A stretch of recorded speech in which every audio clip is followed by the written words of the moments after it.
Someone just told me a secret. You're watching After Tonight. Hello, everybody, and welcome to another edition of After Tonight. My name is Tommy. I host the show After Tonight. It's great to see you all on another beautiful Wednesday night in the United States of America. And what a beautiful night it really, truly is tonight. There is so much going on, not only in my life, but in the life of my hair. Yes, I got a haircut. Thank you. We'll get into that in much greater detail later. I see the standing O. Thank you. That it's a glow up season. Okay, this is officially glow up season time on After Tonight. The fall is where I really blossom from a beautiful, beautiful worm caterpillar into just a glammed out butterfly. And that's what you're going to see this season After Night. Not really any changes to the show or any improvements, but I'm going to get a lot of work done on my face. And that's about it. And I cannot wait to get into it tonight with my co-host. You may know him, and I've always said this about him. I mean, you can catch him in bed doing something inappropriate like Reggie Watts. It's Mark Wellborn, everybody. Mark, how you doing? Whoa, come on. I was doing well until you compared me to that guy. Come on. Well, I'm saying Reggie Watts, he recorded that unfortunate video lying in bed. So that was my comparison. Nothing sexual. Right, but still, it's a strange video. I don't record anything in bed. That's not what I hear. Hey, yo. How you doing, Mark? Really, though? Tell me. I'm genuinely doing well. Yeah. So. I love that. I love that shirt. Thank you. Yeah, I figured I had to get these Hawaiians out while I still had the chance, before Labor Day or these. I guess would be the cutoff, right? I mean, then you're just a big fat party animal at that point after Labor Day. Exactly. Yes. So I figured that you get the use out of it. Maybe you'll see it again in a year. God willing. God willing. Yeah. Yeah. Well, it's going to be such a fantastic show tonight, Mark. I don't have to tell you that, but the audience should know that it's going to be an absolutely great episode. We have so much to do. I have so much, I think you and I both spent some of this week watching a lot of crap. Would you say that's fair? Yeah, I watched a piece of crap that I had no idea. I think from what I heard, everybody undersold how big of a piece of a crap it was. But we'll certainly get into that. I've been watching network television. I've been watching Netflix. This is what I'm calling my slop era. I'm in my slop era. So we'll be just talking about the slop that I've been watching. I'm just into mainstream slop right now, and some of it very good. Some of it will be discussed on this show, certainly. Yeah, I got my haircut, Mark. How do you think it looks, really? Be honest. Be brutally honest. To be honest, you get the kind of haircuts where you can barely notice. For me, like I make sure it's everybody, The whole world's talking about it when you get your haircut. Yeah, everybody's like, "Oh, I didn't know you had dandruff. You held it well with all that hair." It's a blizzard.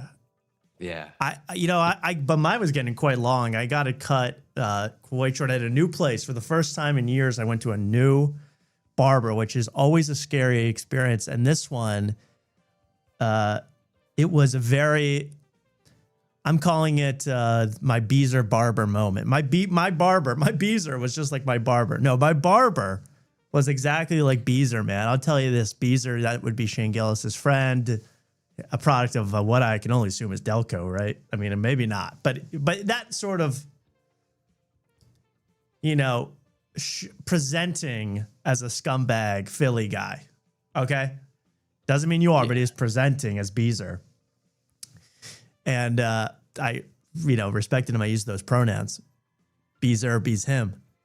And, it was so funny. Like I walked into the barber shop and first of all, I think it's a sign of a good cut because no one said hello to me when I walked in. Just got the cold shoulder from everybody. And yes, I made sure they would cut white boys with a little bit of swag's hair like myself. I checked. I always look at the Google reviews. I say, will they cut a white boy's hair? There were white guys working there, so I said they must. But this guy comes in and he is Beezer to a T, man. He's a Philly bull. tatted up, you know, Pottstown, Coatesville, all these places you know and love if you're from the Philly suburbs. This is this guy. And, but he started going to like within 3 minutes, like he's one of those guys, within 3 minutes, I know his whole story. I know everything about him. And he goes, this is where he really connected with Beezer to me. He goes, yo, dude, like, dude's telling me like, he wants to open his own shop. So, you know, I'll give him some money, open his own shop. Now he's stealing money from me. He owes me and I'm going to curse here I'm sorry, but I'm going to curse for dramatic effect.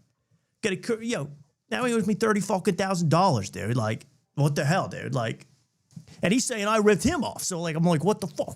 It was like that for 25 minutes. Great cut though. The guy did a great cut. And he goes, he's like, I'm like, oh, awesome. Thanks, man. He goes, it was awesome. Good. Oh, wow. He's so confident in his ability that I loved it. And then I'm like, hey, see you again. And he goes, I bet you will. Bet you will. Oh my you might gosh. as well have just said pussy at the end. You bet you will, you stupid. Yeah, you know, like I could just feel that energy.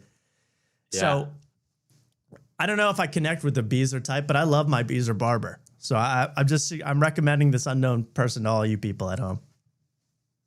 Beezer Barber with the buzzers, yo. Yo, alliteration, yo. Yeah. You know what helps with alliteration, yo? What's Yo, that? ChatGPT, yo. Louis J. Gomez. I just found Louis J. Gomez.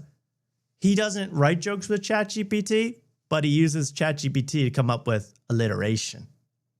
Oh boy, that's even worse. Is that worse? I was like, that. That's I would lot rather worse. have ChatGPT come up with a bunch of knock jokes for you, and you do those than like it'd be like, all right, yo, doggy, door, dimes, dude. Like what? That's what I'm really interested in. You know, I wish we could take like an accurate poll of America's comedians, big name comedians such as Louis J. Gomez, and go, what percentage of you are using ChatGPT or some kind of AI to help with jokes? I bet the percentage that are using it to write material is a lot higher than you think, you people at home. You know, don't you think, Mark? I bet it's 20% of people, minimum. Oh, I agree. I mean, you know, but they have this urge to put out a new hour every year. So it's like, hey, if I can get a little help here, it's like, hey, I had this idea for a bit. I want to compare this and this. Yeah, And they connect it just to throw me. that in. Yeah, connect it Yeah. for me. Exactly. That's exactly what they're doing. And then that doesn't count as it writing a joke for you. That's just Right. assist. That's like, An assist. it's like having Jerry Seinfeld in the room with you, Dude, it's just like bouncing bits of the solo. What's the difference? but I'm bouncing bits off Claude. It's really interesting. And I bet the percentage using it to organize their material, as a lot of people I've heard admit to recently, 40 to 50%. Not just Louis J. Gomez. Who else? I randomly tuned into the Golden Hour with Brendan Schaub and Eric Griffin. And Eric Griffin, I think this guy, maybe the biggest crime I've ever heard of Eric Griffin committing. He says he uses ChatGPT to organize all his material. Ooh. Yeah, you could easily I don't know. I don't use AI. Big Stinky is AI free, trust me. And it's not about the integrity of the material. It's about the waste of water. Because I'm, You're environmentalist, Big Stinky is. That's good. Yeah. But I could see it being like, oh, I have this bit about, whatever, and I have this bit about that. Can you get me a segue in between the two? I could see people doing that. I could see. No doubt. Yeah. That's totally what's happening. Yeah. And it's another betrayal. It's like, yeah, using AI to write Pat McAfee songs. Like it's no longer legitimate in my eyes in any way at that point. I mean, it's just not. Someone already somebody has their name on YouTube, Beezer Barber, at Beezer Barber. Says, you're welcome, dude. Nice, dude. Dude, you have your internet, dude? Yo, I'm stealing my neighbor's DSL line, yo. He doesn't even fucking know, loser. Fucking loser. Got the internet, yo. Anyway, I'm sorry. Like talking about Beezer in the first 20 minutes is like, hypnotizing the audience. It's like the death to it all. You know, it's like putting them to sleep. Sorry, but the haircut wasn't that. Someone said the back looks. I like how he cut the back. It took the back. It looks like he took 5 years off the back. Thank you. Wow. The front, I've aged terribly. Come on, got to help me out here. You know. Anyway, we'll get into the AI thing. That's what really is getting me now. Like, stand-up comedy is already on the decline, in my opinion, and it's just gonna get accelerated with people are faking it. You know, I know Big Stinky would never fake it in the bed or otherwise. No, never. Do you have any shows coming up? Is Big Stinky still around? That's your alter ego for people that don't know. Yeah, I think you know, an open mic is definitely in my future. I feel like I have a couple ideas up at the Cranium, Damn, yo. you think you're ready for the open mic scene? That they're ready to go from. Well, I never really put them on page anymore, but thought to stage. Right. Now let me put AI. What rhymes with stage that has to do with cage things? Yeah, from mental cage to stage. To stage, yes, From the cage that is my mind to the stage. The twisted jail cell that is Big Stinky's head. Yes. Oh, man. Yeah, I'm excited to see that. I hope people out in Austin you should promote those open mic dates because people would love to see that. Yeah. I only like to do one on Friday nights when it's convenient for me. No, that's nice. That's good. Yeah. Same thing. When I did stand up, it was like, yeah, once a week is good. It would take way too much effort to go out twice a week, even 3 times a week is insane. Right. To grind, you have to be insane. Or getting booked, which is also insane. Yeah. Anyway, you know, as I said, I'm in my slop era right now, Mark. I'm in my total slop era, and I'm loving it, man. I was at the parents' house last weekend, and they have a Netflix account, and I was dog sitting. Lameezer was there, Beezer, guard dog. Yeah, you get it. I was dog sitting, and I was able to watch everything on Netflix because now I would love to steal my mom's Netflix and use it at my house. But, you know, they do that thing now where they go, oh, it looks like you're not using your IP, your correct IP. Are you on vacation somewhere extravagant? And I go, no, I'm in Upper Chichester stealing my mom's Netflix. You know, I'm not going to select the I'm on vacation mode button. So I don't do that. So I only watch it when I'm allowed, which is at mommy's house. And I watched Charlize Theron in Apex, which the description of the movie was Charlize Theron is in the Australian outback. She comes face to face with one of the greatest predators of all time, one of the biggest predators of all time. And I go, I spoiled it for myself right there. I go, oh, it's a guy. It's a guy. It's a man. It's a dirty, disgusting, perverted man. And it was. And that movie was probably 72 on Rotten Tomatoes for me. Like, if you enjoy, I mean, I highly recommend it. If you want to see Charlize Theron get beat up and mangled and stabbed and shot for an hour and 45 minutes, this is the movie for you. I know millions are clamoring for that at home. She just gets the crap beat out of her. It was quite exciting, Mark. Okay. That was good. I watched the Strangers movie, the horror movie, The Strangers, the prequel, sequel, which that was my real delve into slop. Because that was just ridiculous. So stupid. I won't even get into that. Not even excited. I loved The Strangers when it was in middle school. Now it's just a shell of its former self. I watched a little bit of 72 Hours again with Kevin Hart because I was like, I'm in my slop mode. I finished Tires. Oh. And spoiler alert. I mean, seriously, mute it if you don't want to hear the spoilers of Tires season 3. Mark? I don't have Netflix either, so you can spoil Ready? it. Yeah.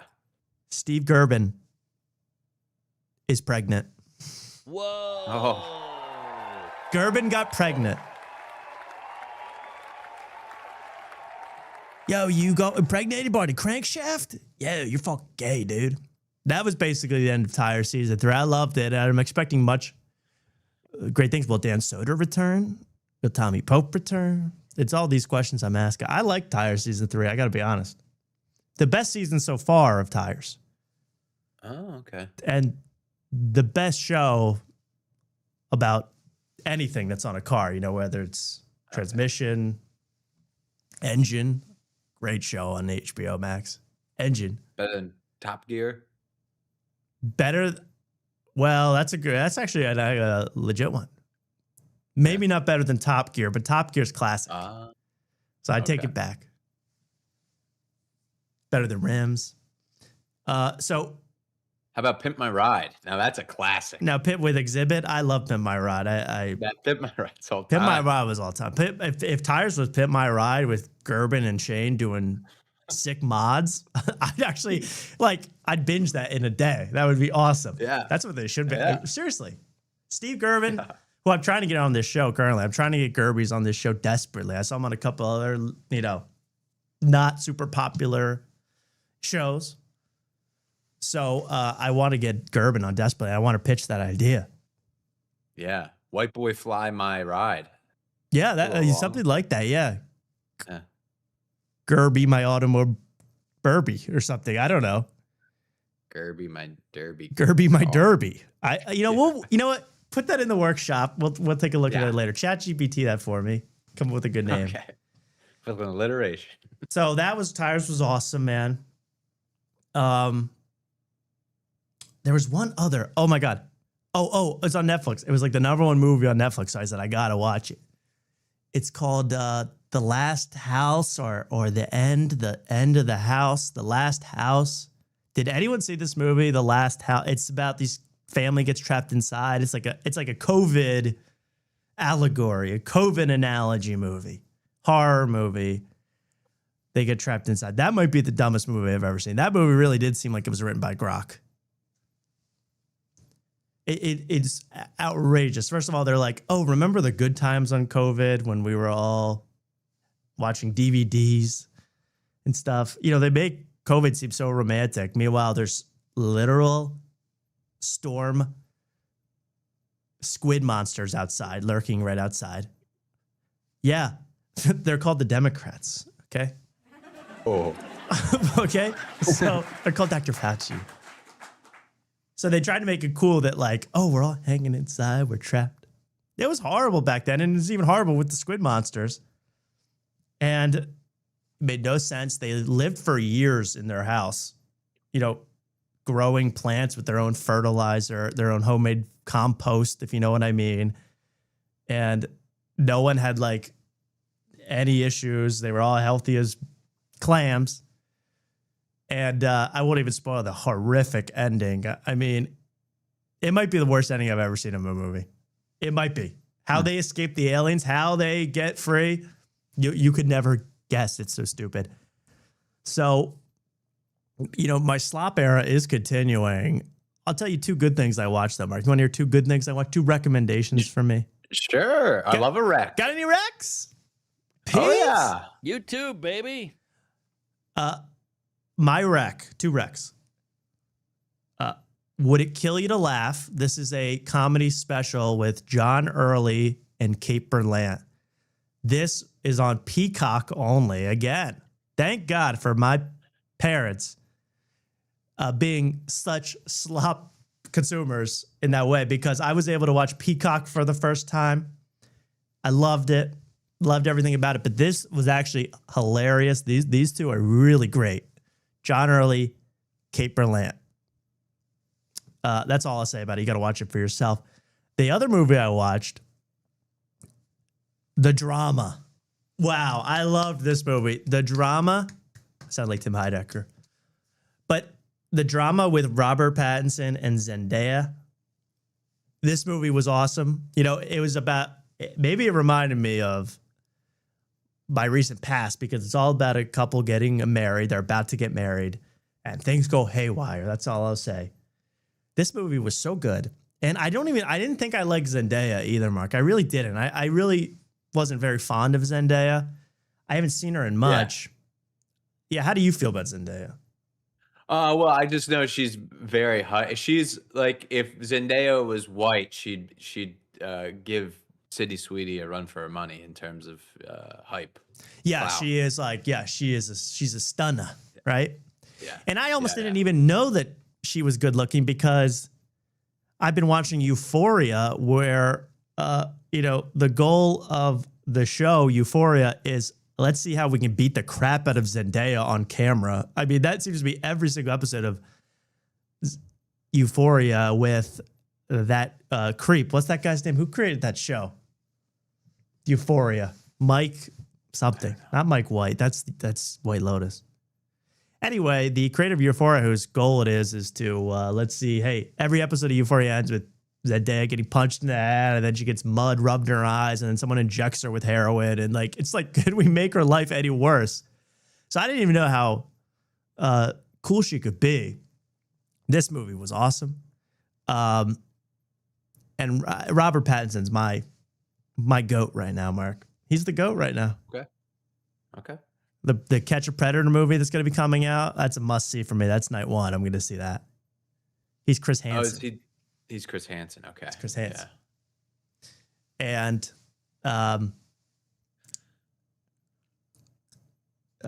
what's that guy's name? Who's the big-ass Hawaiian guy? Not The Rock. Jason Momoa. Momoa. Jason Momoa will be playing Vitaly in that movie. See, that if I thought of that a while ago, it might have worked. Jason Momoa will be playing Vitaly. I believe that Tom Holland will be playing Skeeter Jean. I believe, these are all YouTube pred catchers. But that movie looks awesome. And the drama with the photographer issues and the DJ and everything going wrong, and it was so good. Highly recommend the drama. That's my recommendation of the week. That's Tom's. I'm thinking of calling this segment Tom's Wreck of the Week. Let me know what you think in the comments. Okay. So anyway, this is a very exciting. When I get into the fall, Mark, when I get into late summer, fall, I watch every movie that's out. So get ready for a lot more of this segment. Okay. Which I believe I named Tom's Recommendations. Okay. And did you watch anything recently, Mark? Oh yeah, I watched a movie based on Bert Kreischer's recommendation because, I just saw it was on. I had it on Hulu, so I clicked on it. What was it? Bus Boys. Oh, Yeah. I just called it Bad Boys. I'd much rather have seen Bad Boys or Bad Boys 2. Yeah. Now, Bus Boys, which we talked about on the show a while ago because I watched an illegal Indian cam rip. Bus Boys was the movie. It actually was in theaters, which is shocking if you watch the movie. But it's with David Spade and Theo Von, right? Yes, those are, yeah. What did you think? Because I found it almost unwatchable. Well, I felt you didn't.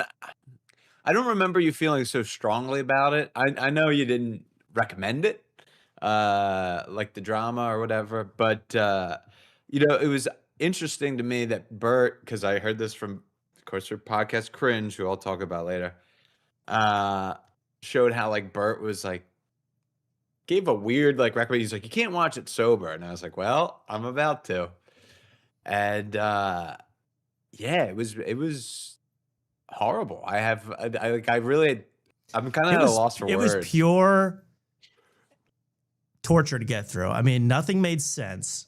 It is so like evidently lazy. Like you look at it, you go, oh, they're not even trying. They're not even trying to put out anything funny, really. It's just like, hey, if we have a scene in a sperm bank, I guess people will find that funny. Hey, if we have a scene with CGI rabbits getting run over, I guess that's funny. I guess if someone gets blown up or killed or run over, that's funny, but it's not done in any way that works. They put David Spade wearing the worst wigs of all time, which probably is a joke. Right. But it's like, So there's just no effort, no thought. I'm taking out of the movie instantly, Mark. I mean, it was horrible. It was yeah, like it didn't Oh, whoops. the plot didn't really make not that it like needs to make sense in a No. comedy movie, but it was just so like all over the place. Like it really missed the theme of what I don't know what the hell was going on. It was just like they were trying to go for jokes that weren't that funny, but all the jokes were like a different like what they were going for. It I was have trying no to be idea. like, it was like a It's classic buddy comedy, you know, like Dumb and Dumber or something. And just, as someone said in the chat, they wrote nothing funny and then they showed up to set and couldn't think of anything to do. And they're just like, I guess we got to make the movie now. It was like, you know, as I said, I'm like, I think Theo Von was too involved with Candace Owens talking about Israel to really figure out what to do with Busboys. Like his mind was not on the movie. right. Well, like they made Theo Von's character dumber than himself, which did, like that seemed like it was like Ingram. It was. That's who Theo Von was Von. Ingram level dumb. And it didn't Theo- improve the movie. Yes, I think I'd rather watch Ingram. And the David motion picture. Spade was like doing David Spade like sarcastic remarks, but he was also super stupid, so it didn't make any sense. Right. It was like him in a wig. You think he's like doing like Joe Dirt, but it was like so much worse. Yeah. Uh, Even the Tim Dillon scene did not work. Like the Tim Dillon scene in the bathroom. Tim Dillon at least was like the best part, but he didn't like it. Didn't seem like any of those guys were like natural. Oh, well, they're not, but like it just seemed like all like four. It was very weird. It Very was forced. very weird. I watched 45 minutes of it, didn't get through the whole thing, and then I tried to put it on last night, like in the background. But it was like I couldn't take my eyes off of it because of how bad. Like it just like I have to watch. Am I it's a car missing crash. something here? It's horrible. And I was like, maybe I do need to take drugs to watch this. And then I thought, like, I think if I took drugs, if I took like an edible or something and watched that, I think I'd lose perception of reality because like the jokes aren't even like some of them like how they reach for a joke isn't even in like reality. It's crazy. No, they go outside of reality for everything, and it still doesn't work. And it's just bad shot after bad shot, and none of the scenes tie together. Their motivation doesn't make any sense. Like the funny motivation is supposed to be that Theo Von. Of course, they had to insert like a bunch of trans jokes. So the mom wants to get a sex change for no particular reason, and they're just like, okay, so that's funny, I guess. Trans. Yeah. By the way, trans people are getting a lot funnier. Yeah. True. Yep. So I would, Best Boys was the worst movie I've seen all year. That's without a doubt. Yeah. Laziest.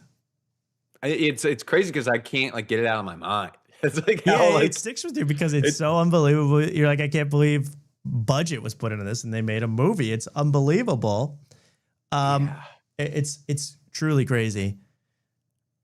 And what are you giving that as a rating, Mark? whatever. If we can do a 0, I'd give it a 0. I'm sorry. It's harsh. Harsh. That's harsh. For And weeks. here's the other thing. I'm like thinking of like, yeah, they're clearly just trying to go for a joke the whole time. And it's like, oh, I know that's what Sam Morril and Mark are gonna do in Yes. their upcoming movie. And it's like, I think it's such a low bar to get over. I think their movie has to be better. There's no way their Wow. movie can be worse. That's interesting. what- That's like, I wish I could bet on this on Kalshi. Will yes. We Might Be Drunk, the movie, yes, that's a real thing, be better than Bus Boys? You know, like, will it have a better Rotten Tomato score or something? You probably could bet on that. I bet you're right. I bet but then people just, that's not fair. I'm saying, will it be better? Because people will give it a good rating because they like David Spade, because they like Theo Von, and they don't want to make Theo Von sad and threaten to harm himself or others. So they're like, we better give this a good score. So it's like, you can't even trust anybody anymore. I don't know what to think, but I bet it has to be better. If it's not better, we have an all-time flop on our hands if it's not better than Bus Boys. All time. That's all I'm saying. Because Bus Boys was that bad. But at least I think Bus Boys, I think will probably be more mainstream than the We Might Be Drunk. I mean, Theo Von, David Spade is an established movie guy. And then We Might Be Drunk is going through production hell right now. So Yes. the movie, not the show. The show's is a tight ship. I mean, but the movie is in hell. Someone in the chat said Hollywood is not utilizing Jeff Dye correctly. And Agreed. I could not agree more. I'm not even joking. I could not agree more. Comedian Jeff Dye, former guest of the show. He should be in, like, I believe if I had that power, if I was one of the Wachowski sisters, if I could make a movie, I would cast Jeff Dye in it. Like, I know he would be awesome in a certain role, you know? Imagine him in a comedy driving up. It's like real life. What Jeff Dye does in real life is funnier than anything happened in Busboys. Like, imagine Jeff Dye driving up in a scene in a modded, kitted out Cybertruck with douche written on it. I mean, how funny would that be? That's funny on its face. And that really happened. Mm-hmm. So imagine it in a movie, you die. And someone even said, how about a really good title for a Jeff Dye feature? Revenge of the Douche. Revenge of the Douche is Revenge of the Douchebags or something like that.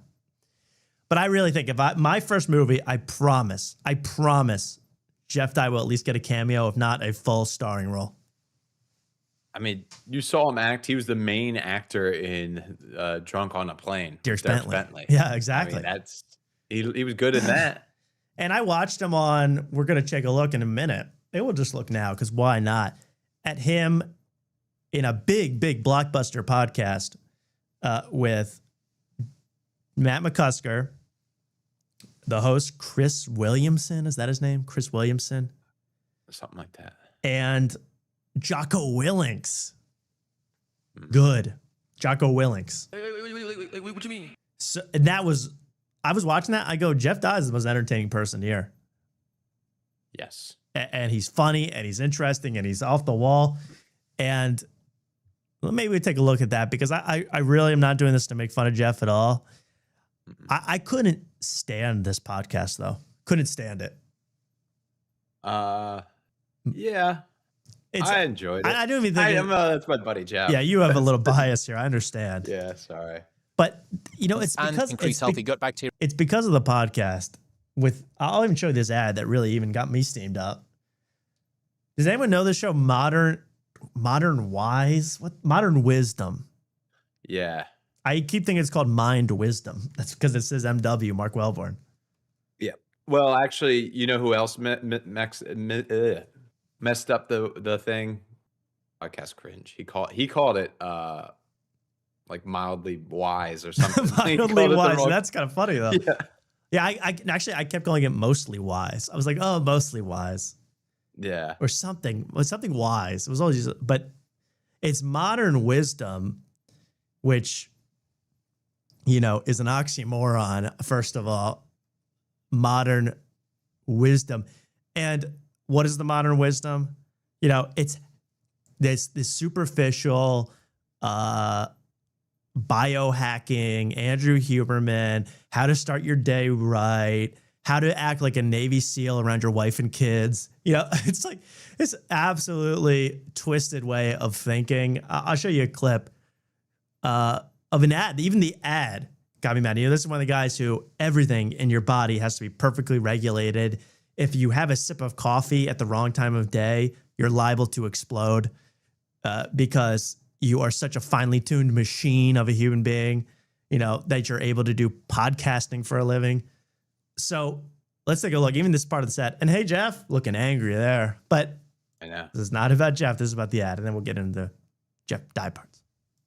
I've heard Adderall is like anti-comedy. Like people who have like, I've done stand up on Adderall. It's just apparently it's just a different wavelength. It just doesn't translate.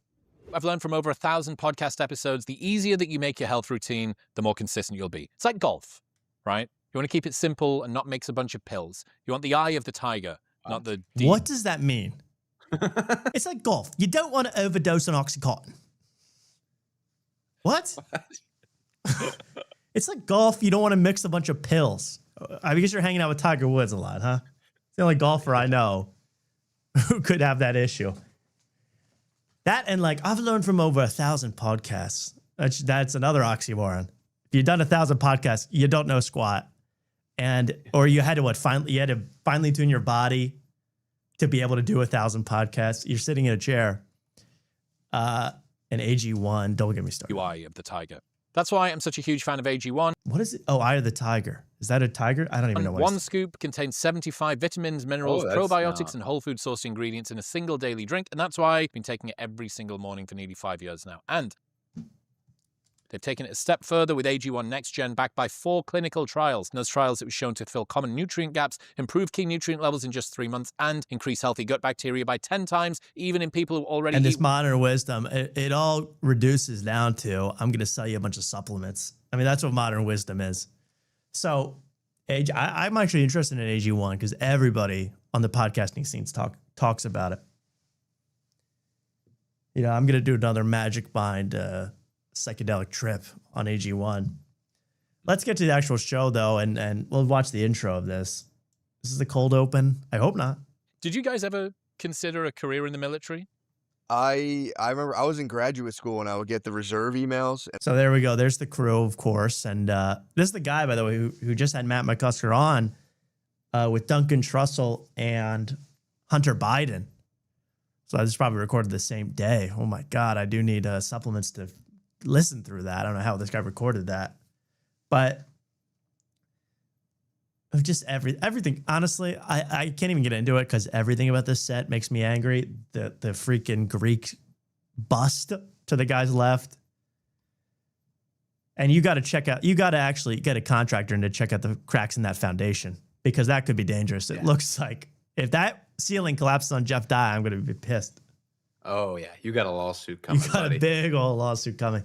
And the diehards are coming for Michelangelo, God touching Adam hand. I mean, again, you're talking to Jocko Willings and Jeff Dye. It's not that deep.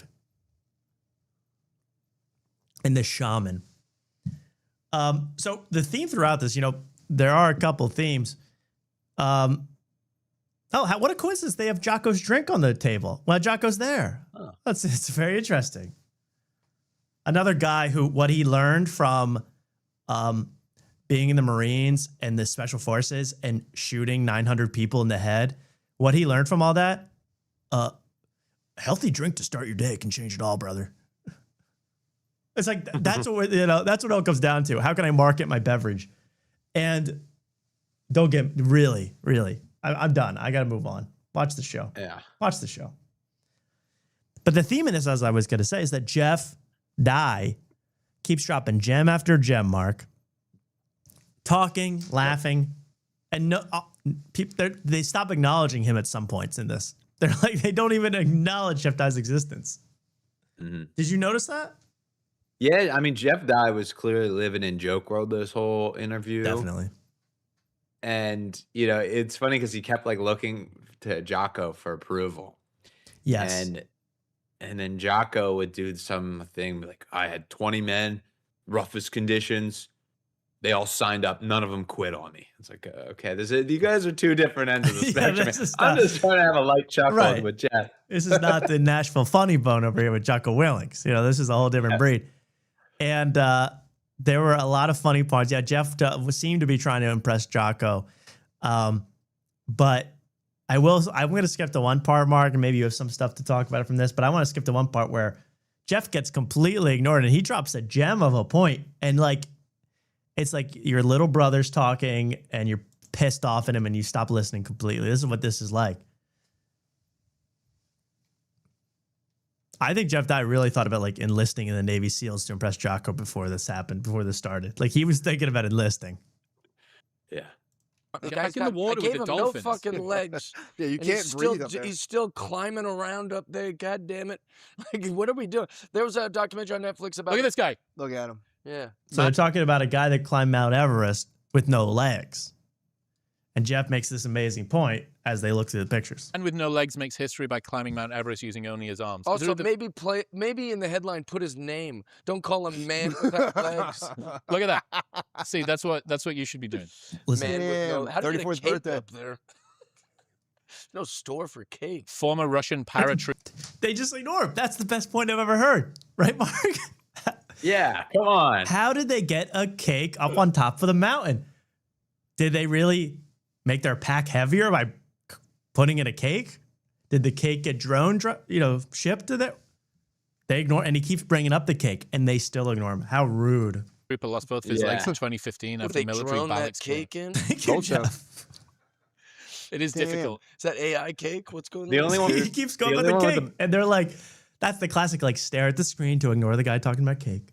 Stare at the screen. This guy's a hero." Jeff, the only one in there with critical thinking skills. I mean, come that's on. the whole point. Jeff Dye is modern wisdom to me. Yeah, Jeff Dye is my modern wisdom. yeah. It would I would riff with Jeff. I go, I bet they brought all the ingredients. They bought flour and sugar and icing, and they made that cake on the spot. That's funny. Yeah. It was like a reverse bake where it actually it's so cold up there. It does the opposite. It bakes, but It bakes in reverse or something. I mean, we could riff for hours, but we're not allowed on modern wisdom. He's not in joke world. He's in ancient Greece. Yeah, he's in how to become the best soldier mode. Yeah. Apparently, so that guy John Krakauer who had the whole in a thin air You're just thing, gonna ignore he Jeff wrote Dye's that point about book the being cake. like, nobody should do this. It's so dangerous. You can die. And he said, like, years after it published, what are the guides called? Like, what are those dudes called? Sherpas. We're like, dude, we can't thank you enough, man. Like, thousands of people come. And I'm not gonna even hate on Matt McCusker, but everyone's like the shaman in the comments. Everyone loves Matt McCusker. And they're like, the shaman is great, but next time, no Jeff Dye. Jeff Dye's making funny points about cake, and Matt McCusker, all he does is go, dude, I read this book, and this guy was saying something about like something, and it was crazy, dude. So I'm like, can we have critical modern wisdom thought right now, or are we just gonna go by the tropes of the shaman rocks and Jeff Dye sucks? Yeah, things have advanced. Times are changing, folks. I really only have one other thing to show from this, Mark. Okay. And it's a quick one. I had one thing before that. Oh, please show me. Tell me. Yeah, it's Jeff Dye's dating life, and he makes a funny comment at 1:23:20, and and this is they have Jeff on. He's cracking jokes like right then. It seems like they start getting sick that he's living in joke world. Sorry, guys. Well, I'm a comedian. You're I want to show. And then all of a sudden, it's like they start making fun of him because he's like, "Oh, I was drunk and I was getting kicked out of like children's places," which is funny. That's funny. And then Jocko uses him as like a punching bag. For there's like, yeah, this guy over here. It's like, So he's all hanging right, out with relax, kids. Jocko. Relax, Jocko. Laugh a little bit. Yeah, we like to spend time, reliving our innocence with kids. We don't like to kill people like you. We're into embracing the youth. Yeah, that's the other thing. I don't know. I've never been into this whole Jocko thing. I guess he's like a Navy SEAL, but like anybody who's went to war, like from what I've heard, like real people. Like if they never talk about it. Exactly. My grandfather who said he had an uncle that went to World War II, and he would never ever talk about what he saw or what he did. And it's like, I don't know. I respect those people more because they've seen some shit and they don't want to relive You're telling me this guy you're telling me your relative didn't start his own beverage so he could talk more about war on podcasts? He didn't start a war-based beverage? Yeah. Well, he should have. I mean, that would have been the smart monetary move. I exactly agree with you. If you go to war, you serve in war, you fight in war.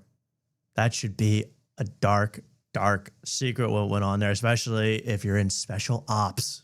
Like Joppo. Yeah. Jocko. Right. Is Luke there? Luke? I'm here. I'm sorry. I didn't mean to click to join. I tried to watch the stream. Luke, I apologize. You're welcome anytime. Welcome to the show. Thank you.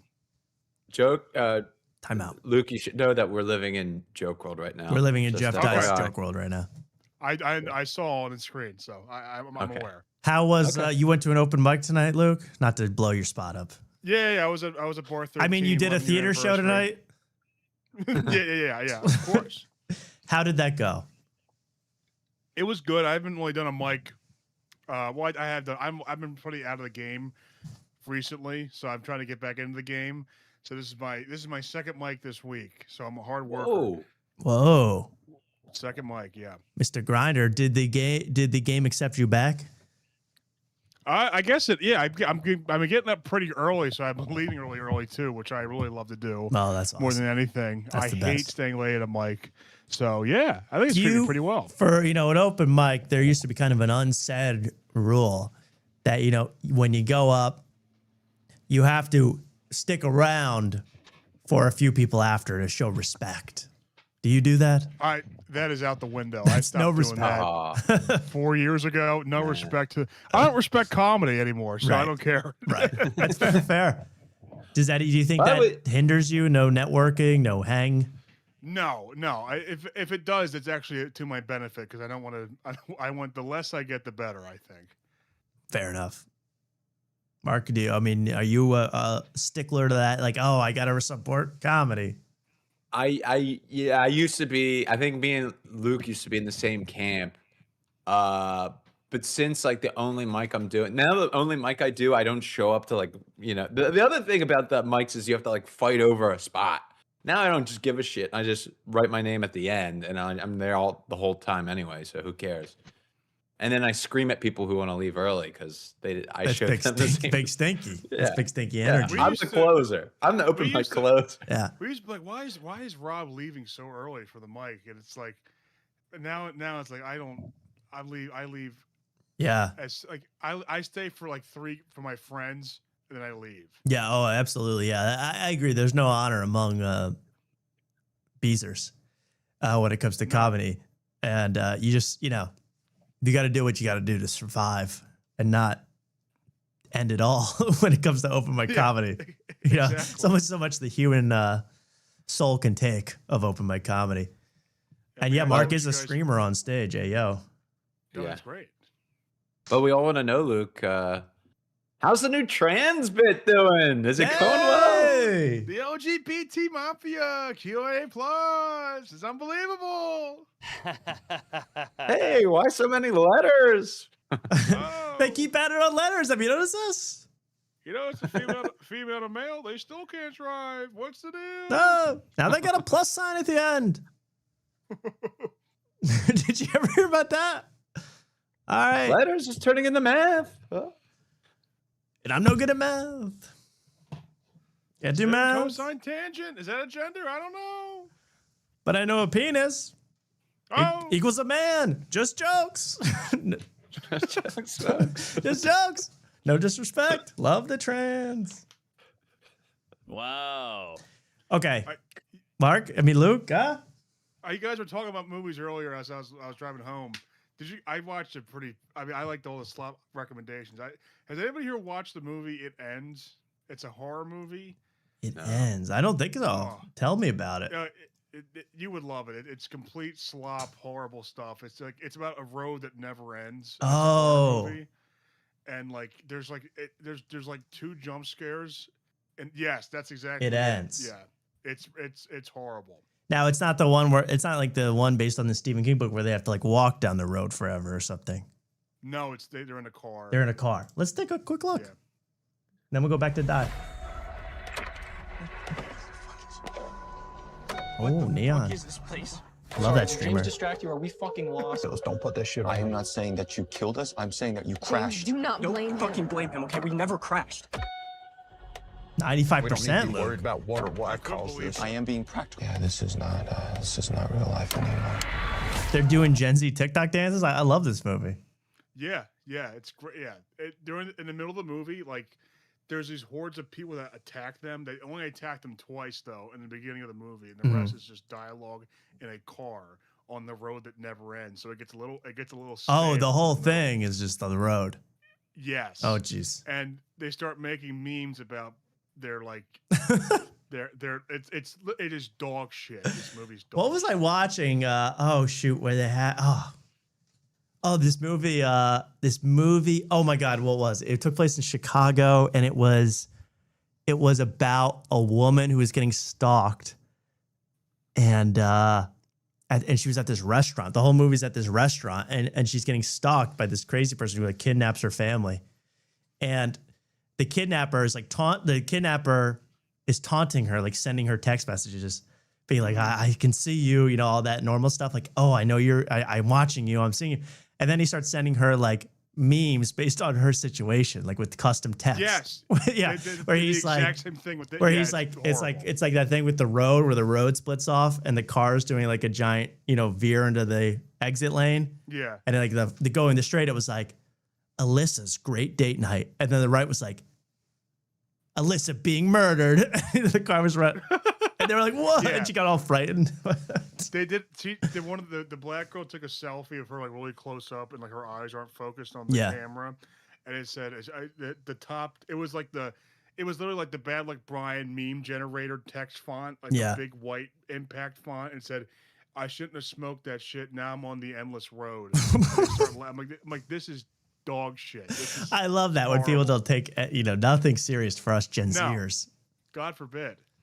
I have to welcome because I asked him to call in. He's a guest of the show, and he's a resident of the great state of Philadelphia.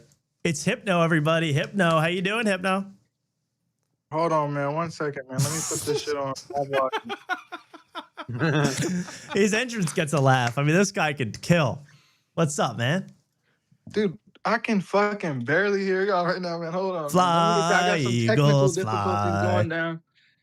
On the road to Northern Here's some technical Libs. He can't hear us.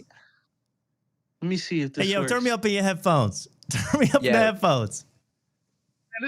Yo, turn me up real Way quick. better now, man. I turned my headphones. What's You- up, young Yo, boy? turn me up. What's up, man? Yo, young boy. What's up, young boy?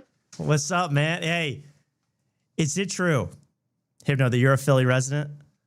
Dude, it's absolutely true, man. I'm looking out my window right now. I see the Biddy. I see the skyline, man. It's a beautiful thing. What's the biddy? The Biddy, man. The Biddy is Philly, man. Oh, okay. I didn't know that one. Come on, man. That's because you're out in the burbs, man. You got too old. I guess I aged out of the biddy. Eight out of the I thought the biddy was like my old lady. Oh no, man. The Biddy is Philly, man. Well, Literally the Biddy. biddy, itty, Trust. titty. What? So you're in Philly now, and could you reveal to us what neighborhood you're in Philly? I need to know. Man, I'm in Fishtown, man. Northeast Philly, man. I can't believe it because I swear for years, like you could go back on the show like 2 years, or a year at least, and Hypno's going, dude, I gotta move to Fishtown, bruh. I moved to Fishtown. Telling you, man. And he moved to Telling you. Fishtown. I mean, that's manifesting. Hypno, you're near Punchline Comedy Club, right? Man, let me look it up. Nah, you man. don't know Let that me old tell you boomer how stuff, man. You ask him if you don't.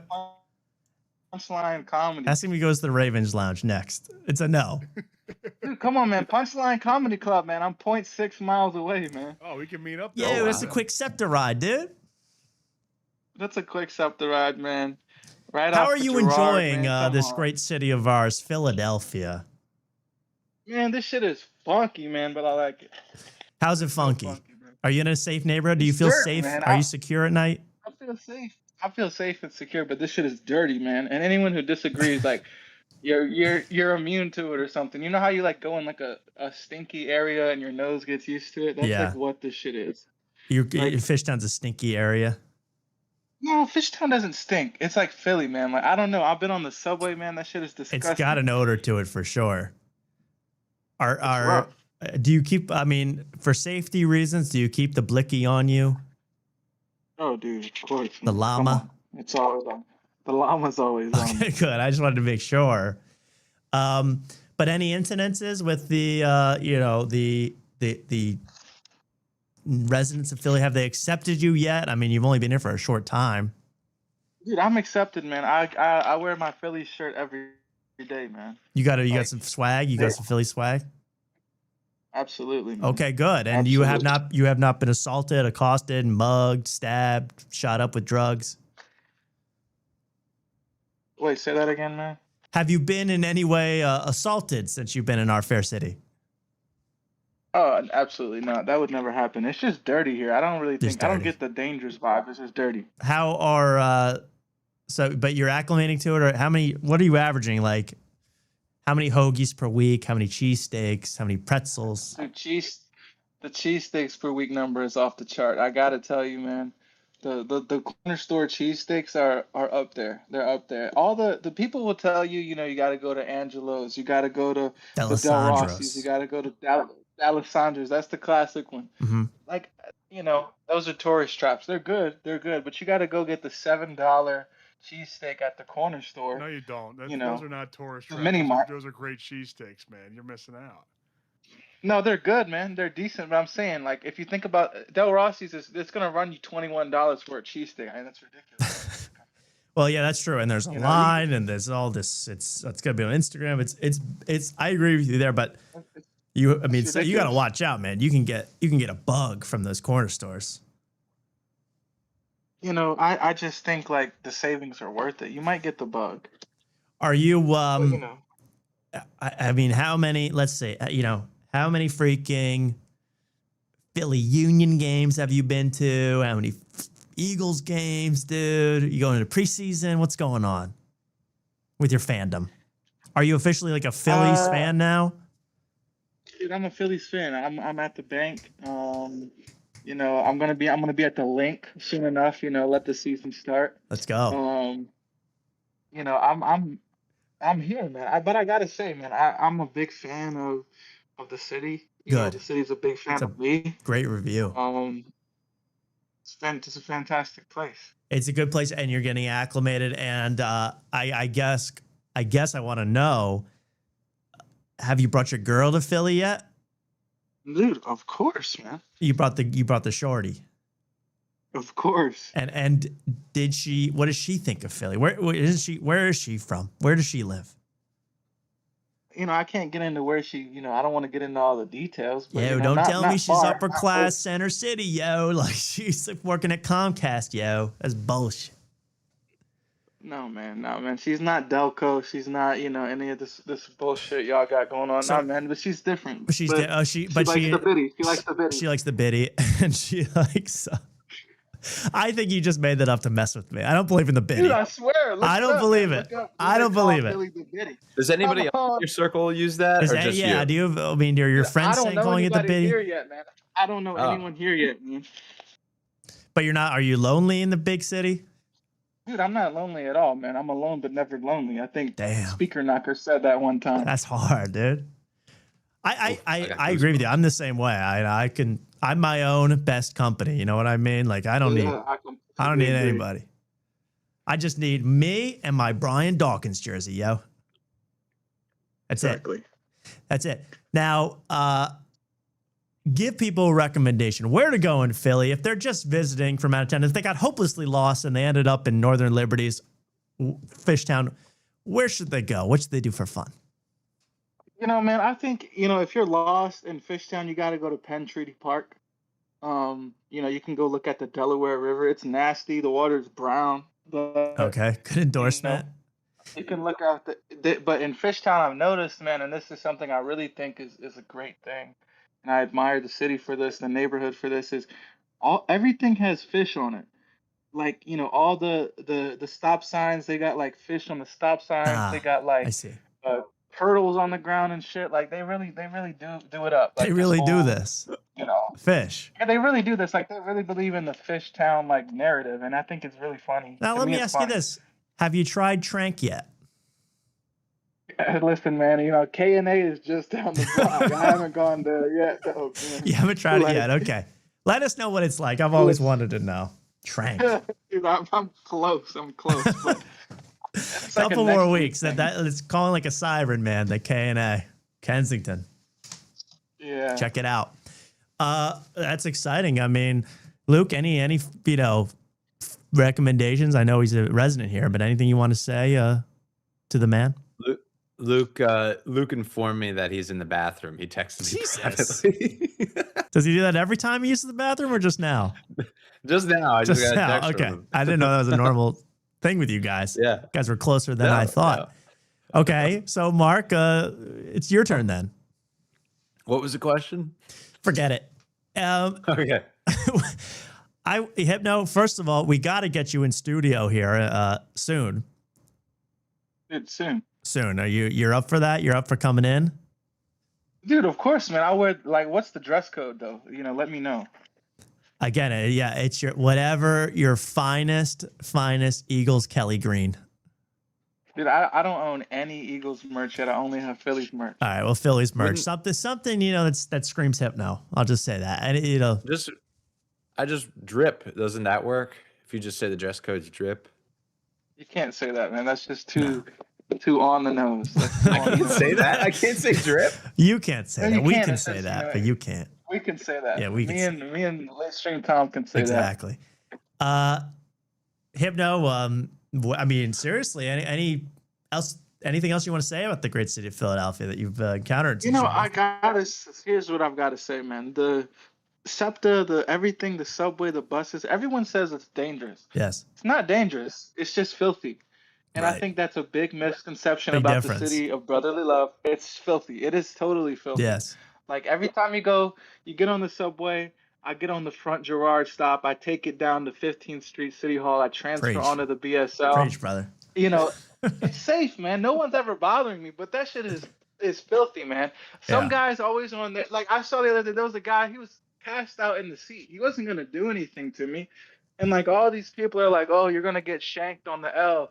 That's not gonna happen, man. It's just nasty. It's just disgusting. It's definitely gross, and there are. I mean, be honest. There's a good amount of people, zonked out, taking little naps on the street. That's what I'm saying.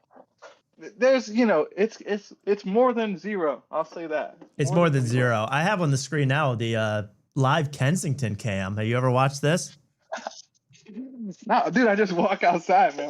This is his live. This is what Hypno's going through right now. Of course, it looks very calm right there, but this is 24/7. If you're interested in what's going on, you can watch the 24/7 Kensington cam. This is the center. Oh my God, that scooter almost hit that one. Oh, but this is the center for I would say the junk, shooting up junk around Philly. This is where you go. Where you go, man? So it looks beautiful. It does look. You're right. Like it's getting a little dangerous, but it doesn't seem so dangerous. But it is filthy. That's what I'm saying, man. I think people really have like this misconception. It's not. I've never felt unsafe here. I just feel disgusting. Well, that's good. Do you think would you worry? Like, let's say, your girl. Like, this could be his Hypno's girl right here, walking towards us right here in the gray. fine thing. Fine little thing. Fine shorty walking up towards us with the grocery bag. But this guy's going to masturbate in the subway right there. He looks ill. He looked like he was about to pull down his pants. But would you let your... Oh, she's circling now. I'm so interested in this woman. Oh, God. Run. Oh, my God. Run. Get out. Get out. This is the scariest thing I've ever seen. But, Hypno, would you say that, would you, like, let's say your girl's coming over to visit you in the beautiful town of Fishtown. Would you, it's 10 o'clock at night. Would you let her walk a few blocks to you alone? I mean, you feel that safe? Dude, Fishtown is soft. Fishtown is soft as shit, dude. Right. Fishtown is like, it's like, I honestly, the brand of white people in Fishtown are like, they're kind of like, I don't know how to explain it. It's like this kind of like grimy, dirty look. They're not scary. Right. Like, it's like the white people that have like, it's not like arm sleeves, like tattoos, but it's like a bunch of like just like sticker tattoos on their arms. Yeah. Yeah. It looks like they just were at a 10-year-old's birthday party. It's like those people are walking around with their like golden retrievers or whatever, and it's like you'd never be scared of that. Safe. You know what I mean? Yeah, you're safe. You're totally safe. Well, good. I hope that doesn't you didn't jinx yourself there. I hope this doesn't precipitate a horrible incident. I think you'll be safe. You stay strapped, of course. Of course. That's all that naturally. matters. Well, that is awesome, man. I'm so glad to have you in our fair town. May I say welcome? Thank you. And it is really good to have. Oh, geez. It's really good to have you. I mean, this cam is hypnotic. This Kensington cam. Really is. It's amazing. Hypno, where? Question, Tom, can I send you one picture in the show? Yeah, chat? yeah. Well, if we want to show it, yeah. Oh, look what just pulled up. SEPTA, brother. Give it up. This shit was in front of a McDonald's, man. Like you would never be scared of this, right? But it's just like, what the fuck is going on here, dude? Let me see what you posted for us here. Yeah, I was in the drive-thru at McDonald's. The windows up there. I'm trying to get my meal. Like, what do I do, man? It is hard because you see this and you go like, my am I going to God. enjoy my McDouble now? Am I going to enjoy the Demon Hunter sauce Yeah, when I like- see that after this? Man, let me see some more shit I got on my phone. How man. did you I've get been around documenting this? Everything. This obstacle. Dude, I just yeah, it was He just hit him. He just ran I think over. you ran over this man, didn't you? There's no way to get around him. Dude, someone ran him over, man. And McDonald's just said, let him stay. Then there's a dead man on the BSL. Man. That's a What the crazy fuck is picture, man. that? Did you try any support on this, man? That is unfortunate. That is really unfortunate. Oh, man. No, I'm not worried about him, man. But Yeah, I won't show this other His one, but face yeah, is that's not a scared. typical scene. A man totally just dead on the subway. the first one you showed is worse, man. Well, I know, but this is more interesting. I've never seen this before. I really wonder, how did you get around this? Tell me the truth. Did you run him over?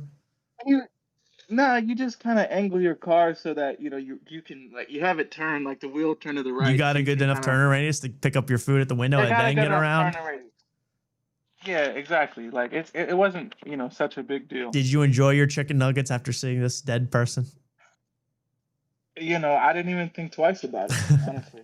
And by the way, all this I've talk been here a about month, authentic man. Philly food and the cheesesteaks and the hoagies, he's going to McDonald's. I've seen it all now. McDonald's With a car. He's in going Philly. to the shadiest McDonald's you could find. Getting a hash browns. I have only. What's your McDonald's order? Have no quick before we have to go. Dude, I always get a large Coke Zero and a spicy McCrispy. Ugh, I hate that McCrispy. It's terrible. It's good. It's good, man. horrible. Come on. Horrible. That's The McCrispy's just junk. What? I would rather do Dude, what's Trank the than dress eat a code for the show, McCrispy. man? I would rather inject Trank than eat a McCrispy. Spicy, especially. it's not that bad. Not that bad. McCrispy, yeah. Well, incredible. Hypno, please keep taking these shots whenever you see something interesting. Of course. I love it. This is awesome, and this is Philly, folks. Hypno, I'm glad you're enjoying this city. I hope you're acclimating well, and we'll get in touch about having you on the show. I think in the month of September we got to have you on. Dude, absolutely, man. But what's the dress code? I think you show up with the suit. You got the stuff on. I gotta have the stuff on. I mean, too. if you have that ish on you, I would wear that. Whatever your nicest. Rick of course I got Owens. it on me, man. Of course. Raph Simmons, There's no if, man. It's on me. Bathing Ape. I don't know what do you have? Anything, man. Okay. Just tell me the dress code. Okay, well, I'll let you know the dress code. You come through, find us Amiri jeans, and we'll get this going. Thank you, Hypno, and enjoy Philly, yo. Hey, man. Peace out. Yeah, See ya. Hypno. The great See ya, Hypno, See ya. longtime friend of the show, if you didn't know.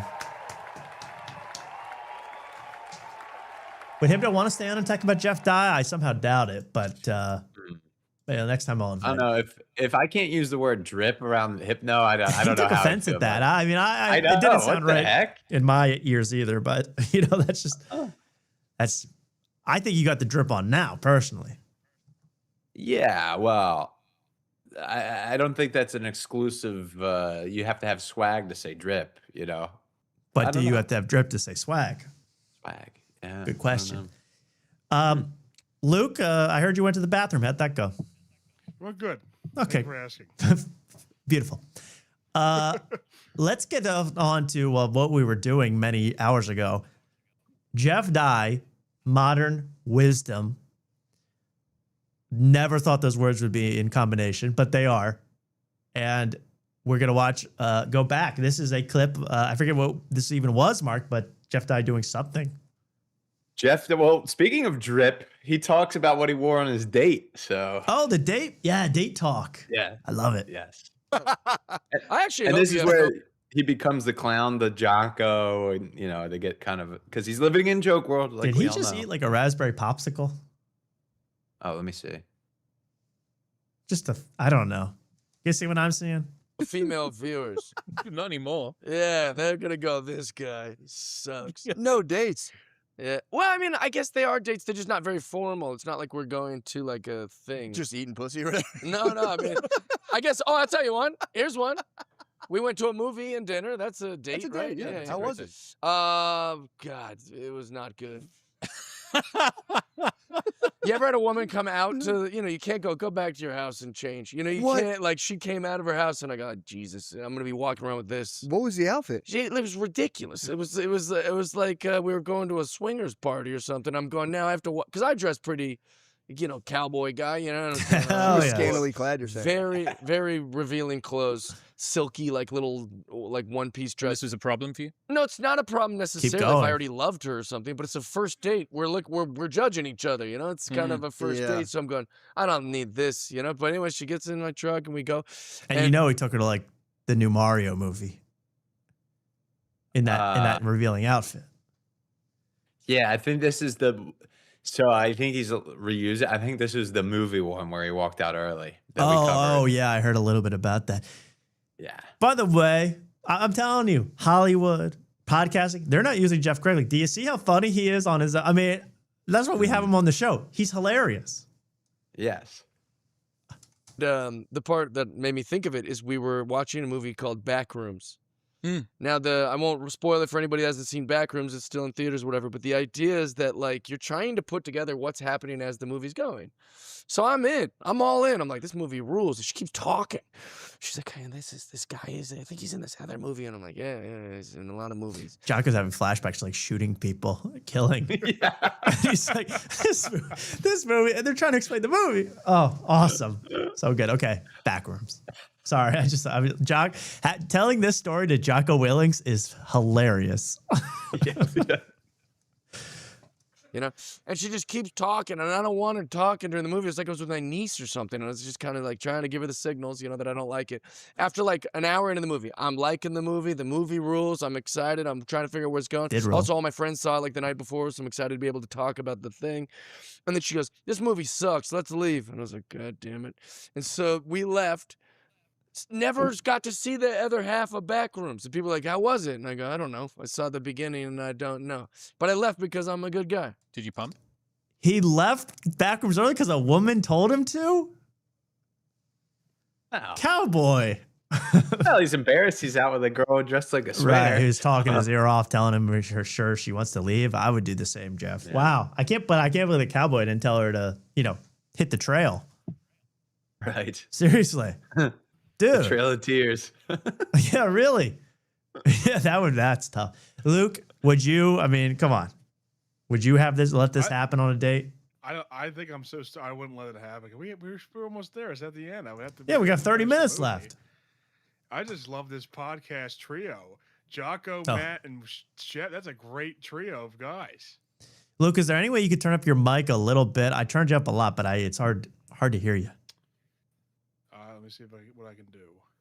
I don't know how the acoustics in your bathroom are, but does that sound better? Yeah, that's better. Okay, thank you. It is such a special group here, and they really did not use Jeff to his full potential at all. They ignored him, they scorned him, all that stuff, and it's hilarious. And is there more to the story, Mark? No. I thought the funny part was he admitted that he dressed like a cowboy. I dressed like a cowboy. That was it. Sorry. Does anyone look at Jeff in this and go, cowboy? When he looking like this, he's wearing. He looks like Trinity. Yeah. He's wearing some kind of male model outfit. He is not wearing what I would describe as cowboy, but that's just me. Looks like he's got boots under the table and jeans. That's good enough for me. And then Tony Edgecombe's a cowboy too, man. If that counts. Oh. No, he wears combat boots. Different. Here's fatigue pants. That's true. Here's that he is a Jocko would love Tony. That's a soldier. Yeah. Tony's a soldier. Yes. Romulus. Sir, yes, sir. Reporting for duty. Aye, Captain. Sir, would you like to have me drop and give you 20? Here is oh my God, look at this scary ass man. That's terrifying. They call me the human flamethrower because I roast I people. roast. I I'm a spit murderer. fire like a dragon. Vietnam, I would have firebombed all those Japs. Kill them. Let's go to this last clip I want to show, which is just funny, and a clip of Jeff trying to seemingly impress Jocko Willink. Maybe make a joke, but I think trying to impress Jocko Willink. Jocko Willink is telling this very, very harrowing story about his platoon. To me, and he sat down and just like gritted his teeth and just cracked off a round, hit the target, just sucked it up, cracked off another round, hit the target again, cracked off 3. That's like a normal 3-round group, puts it all on target. And the people that had manufactured this weapon, like, oh my gosh, it's a viable option. And he just got up and was like, do not make this weapon. It was just so crazy. But a testament to that dude who is like just a hard, crazy I'm like that dude. guy. Dude. Yeah. He's like the guy, one of the guys we were talking about earlier. Yes. Like, yeah, you know, he would. Jeff's going, I am like that guy. I am like that guy. 3 perfect rounds, 3 perfect jokes in a row. Mm-hmm. So that made me. I'm like that guy. Jeff's great. Jeff's very good, and the whole point of showing that was all the comments hate him. These guys ignored him, and I go, he was literally almost the only entertaining part of the whole thing. You know, if I wanted to hear about a guy shooting an experimental gun, I'd watch Rick and Morty. Okay, not Jocko, not Jocko. Okay, so Jocko, I've had enough, and he did not respect Jeff. And in the ranking of podcasting, Jeff is a higher rank than you, Jocko. He's a commander.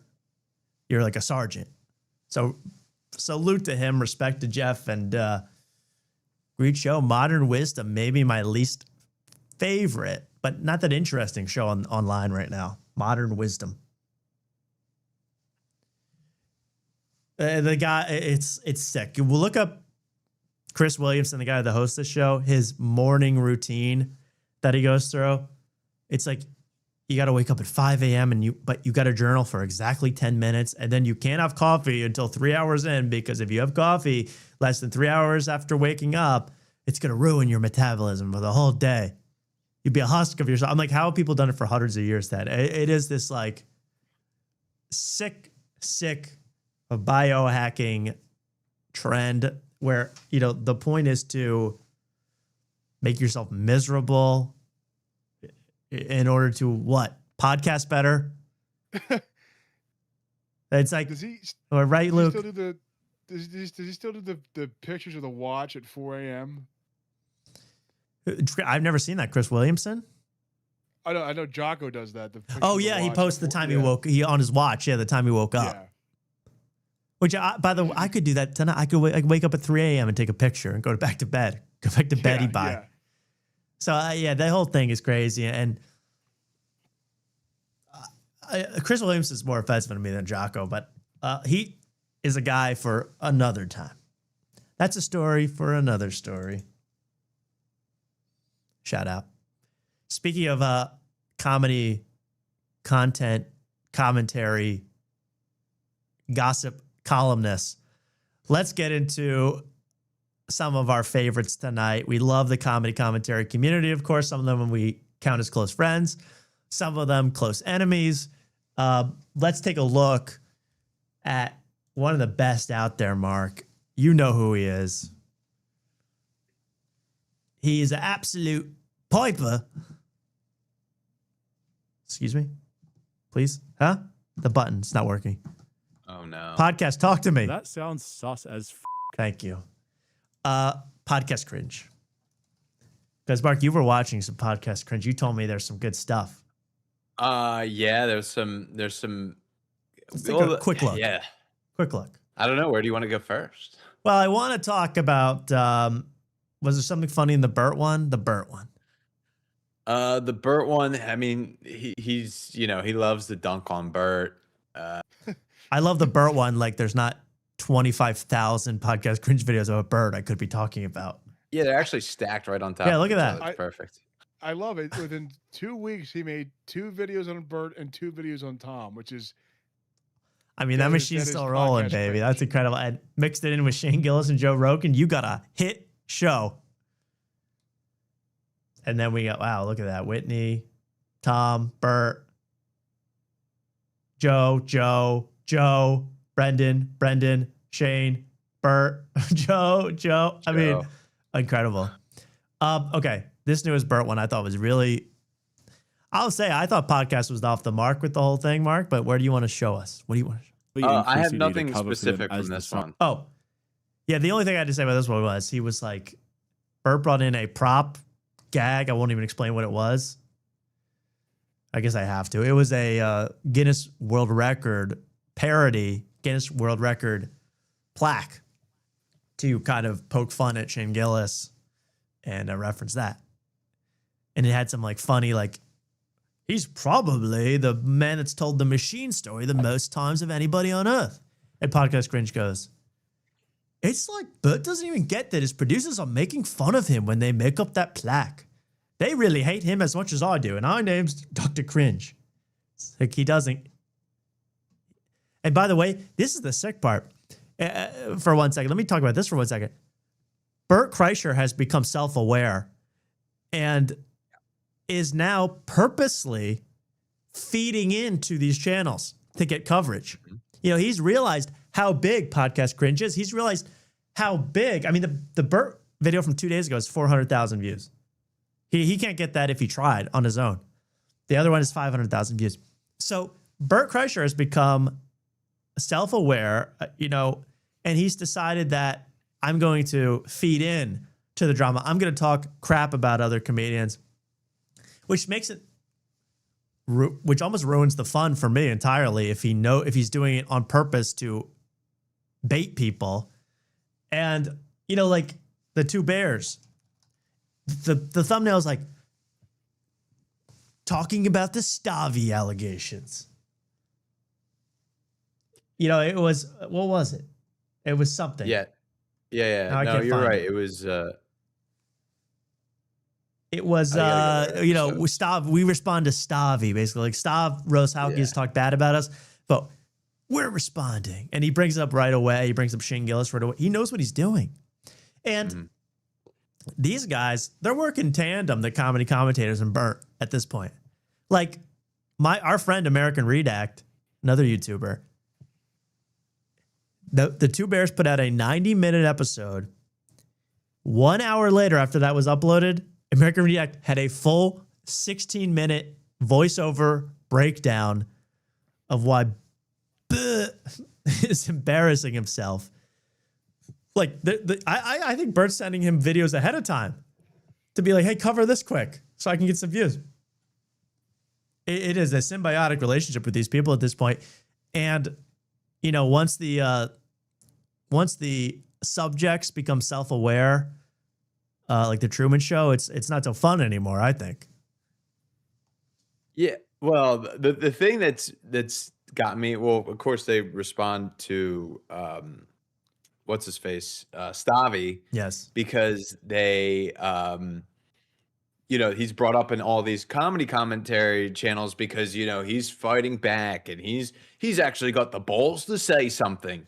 But it's like these guys are so like clueless. It's like he's just clearly going. He sees the pendulum swinging, and he's going to be the first one to jump on that bandwagon. 100%. I don't understand why everybody's like patting him on the back. Like he's this big like. No, everybody's general opinions like, all right, we're sick of the Trump people, so obviously we're going to be sick of the comedians that back Trump. Right. And it was like, Stavi's the only one that calling it how it is. It's like, no, not really. He just saw which way the wind's blowing and he got ahead of it. And right. And at this point, it's like every week he's saying something about these guys because then he gets great coverage. Right, Luke? Yeah, Stavros. Before all this, he also made his mom make cookies for Joe Rogan on his podcast, which Joe refused to eat. That's Stavros. I mean, come on. That's an interesting point. Look, he was sucking up to Rogan, making him homemade cookies. Yeah, and now he thinks that they're enabling fascists and they're stupid, they're dumb. Why does anyone listen to them? I don't think Joe would agree with that. And Stavros is also friends with Hassan Piker, who is like the left-wing Joe Rogan. Like, I mean, exactly. Well, yeah, I think Hassan is I won't get into that, but I think Hassan is more poisonous than a Joe Rogan. And I would agree. And it's just like, yeah, I'm gonna ignore, I'm gonna make light of his dog shocking, allegedly. I'm gonna pretend it didn't happen. I'm gonna make light of it because I need this guy in my court. I need to favor him. So yeah, he's, latching on to the next big thing. He obviously hit it big with Nick Mullen, and now he keeps going. Let me show this before I forget while we're on the topic. Let me show you. I don't even want to say it. First, in all these videos I've been watching, first of all, I saw Stavros say he started ripping on crowd work comedy. He started going after crowd work comedy, 4 years after we started making fun of crowd work comedy. But he's like, yeah, it's kind of like a lesser thing, like crowd work. Like, it's just like, it's like warm up. Like, it's not serious. Like, it's not respected, basically. I'm sorry. Let's go back into Stavros Halki's archives. Are you not the guy that pioneered anybody here ever been with a squirter crowd work clips? Yeah, that's all he did. Has anyone here ever been in a threesome? Has anyone here ever been cheated on? And then it's like the lamest crowd work ever because it's a built-in good story. It's a built-in funny story. Has anyone here ever slipped on a banana peel? It's like, yeah, let's say a funny thing and then I'll laugh at it. So that to me, and someone saying Joe's much worse than Hassan Piker, because Joe has friends who are in power. Once Hassan has friends who are in power, look out. That's all I'll say. This whole nation's gonna be shocked. But so that first of all kind of got me a little angry because I remember seeing video after video. You ever been with the squirter? Tell me about that experience. It was like Dr. Phil, but with squirting. So that's already enough. And then he does this. I watched Cumtown. I've listened to it, I should say. I knew the show. And here's what Stav had to say about it on a recent episode of his own show. Then we'll get back to Mr. Cringe. Hit higher highs. There's no podcast that hit higher highs. No, there's some very, very low lows, right? We really phoned it in, I would say 70% of the time.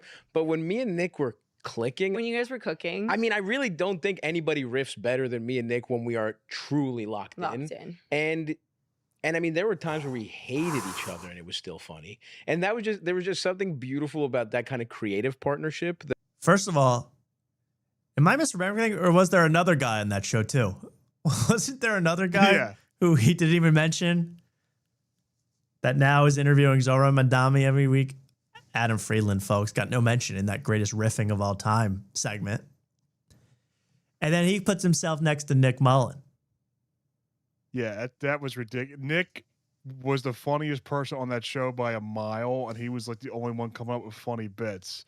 And Stav would just laugh at it. That's all Stav did was just laugh at his bits. Yeah, well, yeah. I mean, I'm sure he said funny stuff and all that, but regardless, I'm sure Nick Mullen would never say, dude, when we were riffing, best of all time. No. That's a hefty claim. Declare yourself King Riffer. I mean, I'm thinking of all King the Crimson. funny things about Cumtown. It's stuff that Nick said. It's just Nick. Yeah, every idea you can come up with, it's either a blooper that Stav said by accident or Nick saying something funny. Yeah. So regardless, I'm not casting judgment, and maybe Stav is hilarious. I don't even know, but to call yourself Riffer Anonymous, Riffer King, Riffer Phoenix. Wow. That was a little much. That rubbed me the wrong way. I got to be honest. Well, to have a 3-man show and then completely cut out one person. Not even mention the guy. Yeah, it's such a dick move. I don't even hate Stavi. I never really got in. I actually never watched Cumtown, so I don't know. I mean, I've seen Nick Mullen do stand up and it's funny, but the thing that Stav's on now where everybody's like kissing his ass because he's going against the man. He's fighting back. He's such a like. It's so phony. It's like, hey, Yes. can any of these people just Yeah. like look around at the landscape of what's going on? He's such a full of bleep. You know. It reminds me of when. Hulu. Do you remember? Like, I think it was Thank you. this January, where Whitney Cummings was on some random news show. She starts calling out the crooked left or like the Yes. the woke. It was left. New It's Year's like, Eve, right? Yeah, New the New Year's Eve, Eve, it's but like, she's you- talking about this is the most conspiracies. transparent grift I've Right. ever seen in my life. Like, you don't mean anything you're saying. Oh, yeah. Like, you've had the opposite opinions on these exact subjects Forever. literally a week ago. Yes. Like it's unbelievable. And yeah, like she's like railing against like mainstream entertainment, and she's like had an 8-figure deal with NBC, and she's had like, you know, it's so transparent. And yeah, you're right, Mark. This is another transparent, but people can't see it because everyone hates Rogan so much, and everybody hates Tony and all these people so much. And who else is you know, like people hate Joe Rogan so much, and people hate Tom Segura so much, and they're not wrong to feel that way. They can feel however they want, but they hate them so much that, do you guys remember like 6 months ago when everyone pretended that Mark Maron was really cool? Oh yeah, yeah. Mhm. That Mark Maron was like a god of comedy. You know, Joe Rogan was right in one thing, and that Mark Maron is so, he runs on like bitterness. He runs on like bitter and fuel, and that's what gets him to say all this stuff. And everyone knows that, but then it's like, yo, Mark Maron's really spitting facts right now. Mark Maron's some Gen X, you know, bitter, angry guy. And sure, he said something that was probably true, but like to pretend that he's like the GOAT was crazy for a couple months. That was a mass hypnosis, a mass psychotic event. I remember it might have been podcast cringe when it was alleged that he was talking about Bert Kreischer, and he was like, "Well, Mark Maron's a fucking legend for calling this comedy legend's calling out." But like, Mark Maron sucks. He's not funny at all. Everybody He's been made losing fun of Mark 30 Maron for years. being annoying, like for the last 10 Yeah. years, and that was No cool. one likes Mark Maron. Yes. But now that he called out Bert Kreischer, he's a comedy legend. Get out of here. And by the way, I will reveal our biases. The only reason we're really going after Mark Maron is because he's been awful rude to Jeff Dye. Of course. Awful rude. So anyway, well, I didn't even remember how we got in this podcast cringe, for God's sakes. Podcast cringe, which I have more gripes about him. Okay, but tell me what to play. We need the folks to see something here. Okay, well, yeah. Well, do you want him where he copies literally something that you said?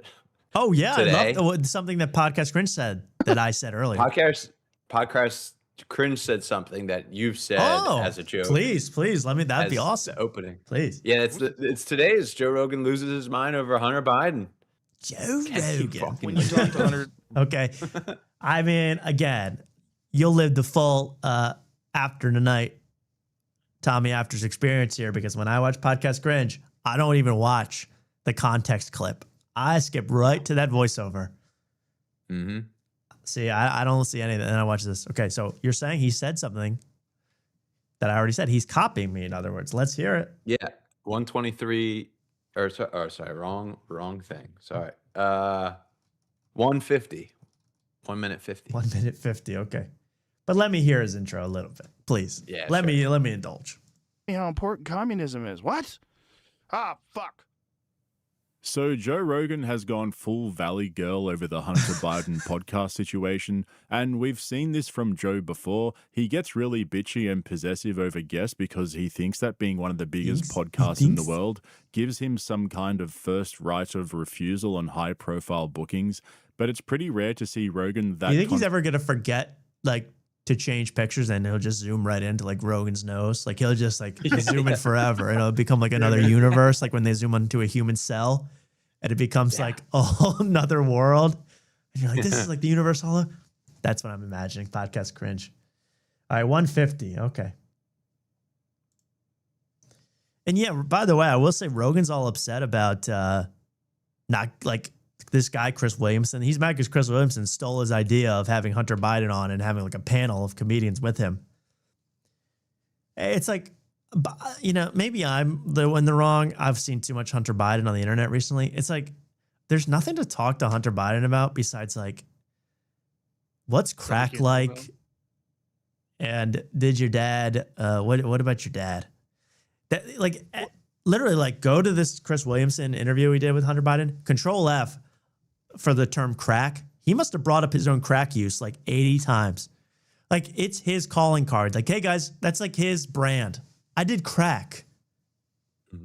Like, let me tell you about it. That's the only thing that I can muster up that's I can even talk about because the rest is about a Burisma energy board and getting $50,000 a week and being with prostitutes in hotels. And I can't talk about that. People don't respond to that, but they love the crack thing. It was. Go ahead, Luke. I was going to No, say, go. it's crazy. Like, I see like he's on Candace Owens' show and he's on Tucker Carlson's show. And it's like, weren't you guys like last year calling him out for having CP on a laptop? Being a straight up predator.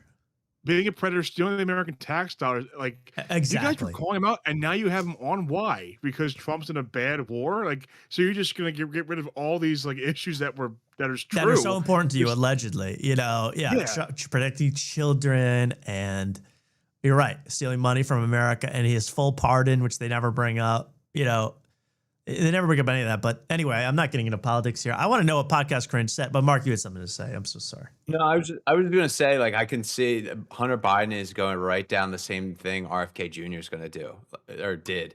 Yes. You know, he has a crazy backstory. Right. I did heroin. He's not doing podcasts to talk about it.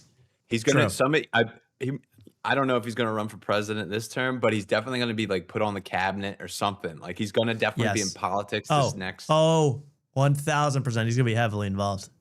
Next cycle, and then maybe a political run after that. And he has enough of that leftover Joe Biden charm to like kind of do something.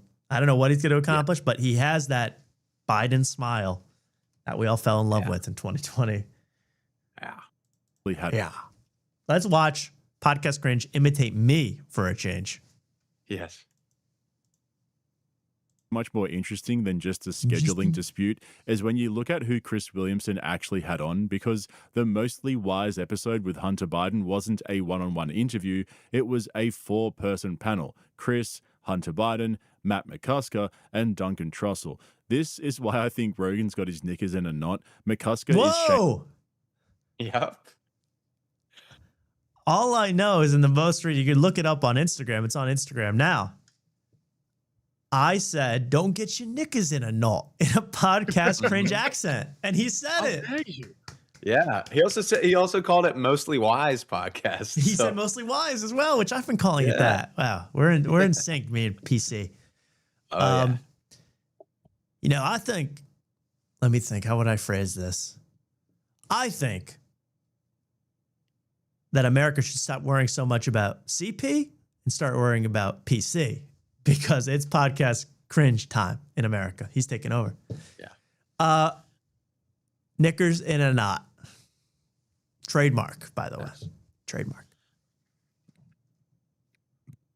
Oh God. Yeah, Mark, go ahead. I'm also pissed at Cringe because of his Segura video, where he hid one of my comments. I think. Really? You remember we talked about this? I've had enough of Podcast Cringe because you could see like it was the other one that he did with Tom Segura when Tom Segura like briefly like mentioned the divorce all through that. Okay. Yeah, that's right. He said something.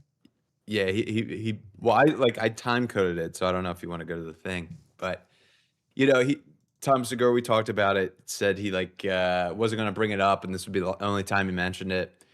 And Podcast Cringe is like, I respect that.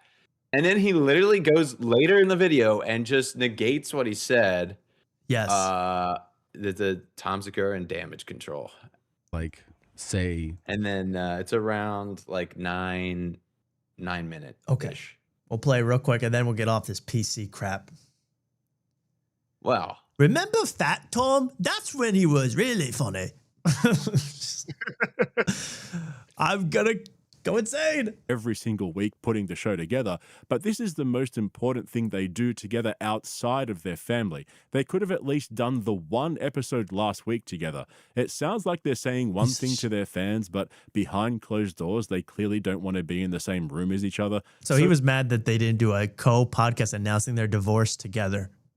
Exactly. And I wrote him a long comment that he hid. Do you want to hear the comment? Of course I do. I go, you missed the mark here, Dr. Cringe.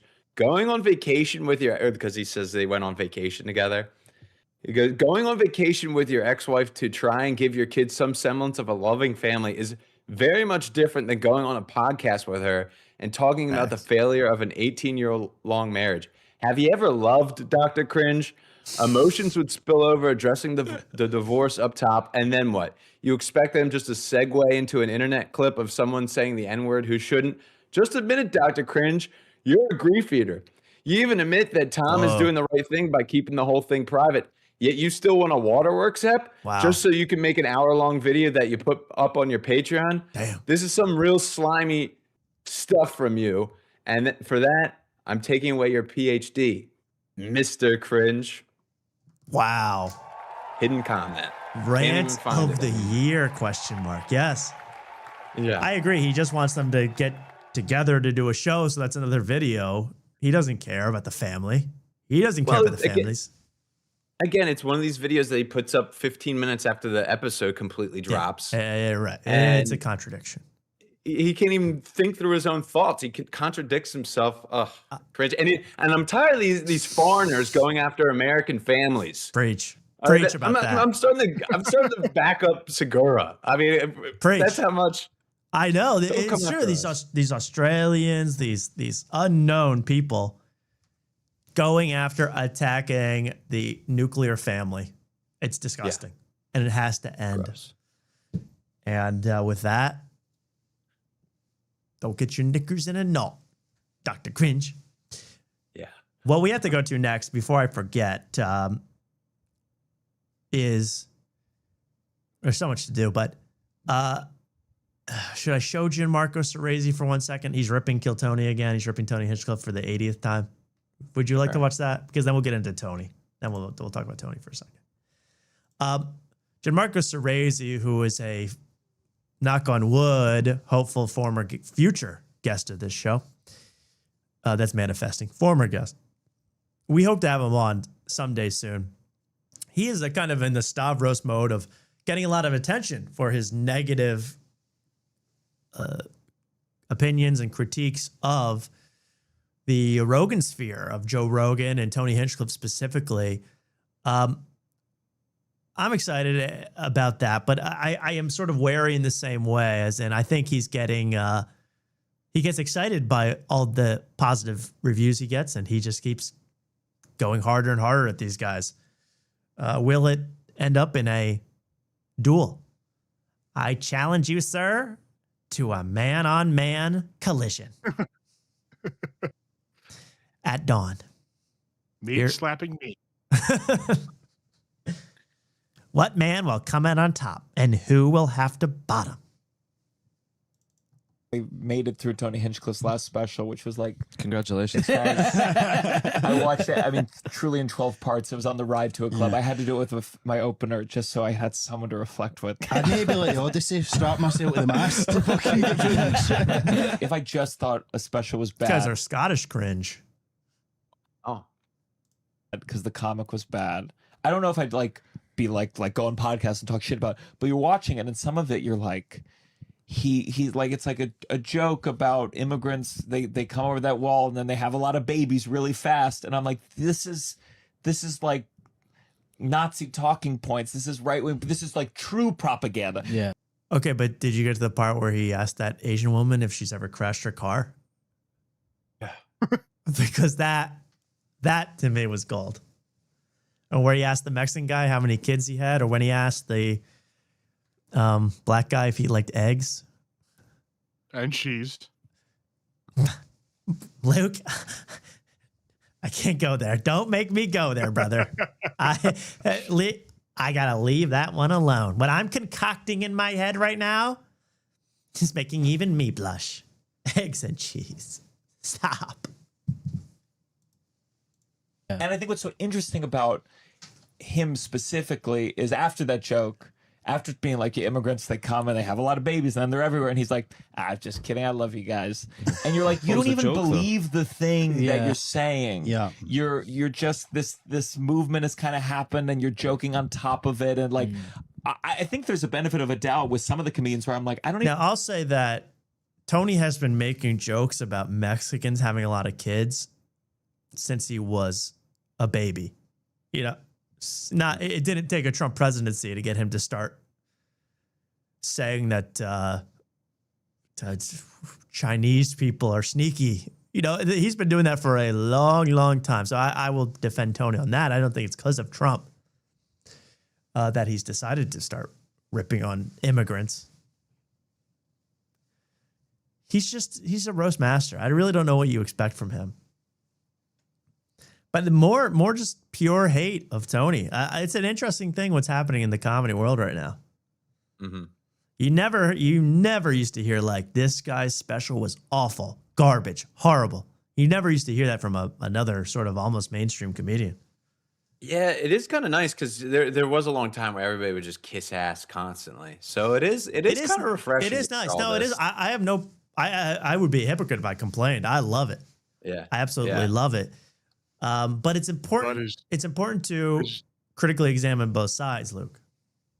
Is John Marco that much better than Tony? That's what I mean. I don't know the answer to that. Like, you know, like Tony Hitchcock does crowd work in combat boots and camo. Jim Marco does it in skin tight bike shorts. You know, Speedo. Didn't he do a show in a Speedo? He did a show naked in a Speedo. Yeah. So we got to examine everybody critically. That's what I mean. Don't just hop to one side because they also don't like the guy you happen to not like. That's a slippery slope. Yeah. You got to critically think, okay? That's all I wanted to say. Did Jim Marco say anything else in this? You know, he just basically said he's being dishonest or something. I think Tony's being genuine. I think he's being himself. And you know how I know that? Because I've been watching Kill Tony behind the scenes. Kill Tony behind the tape. What? What does that title mean, by the way? Tape? Behind the tape. The show's not really taped,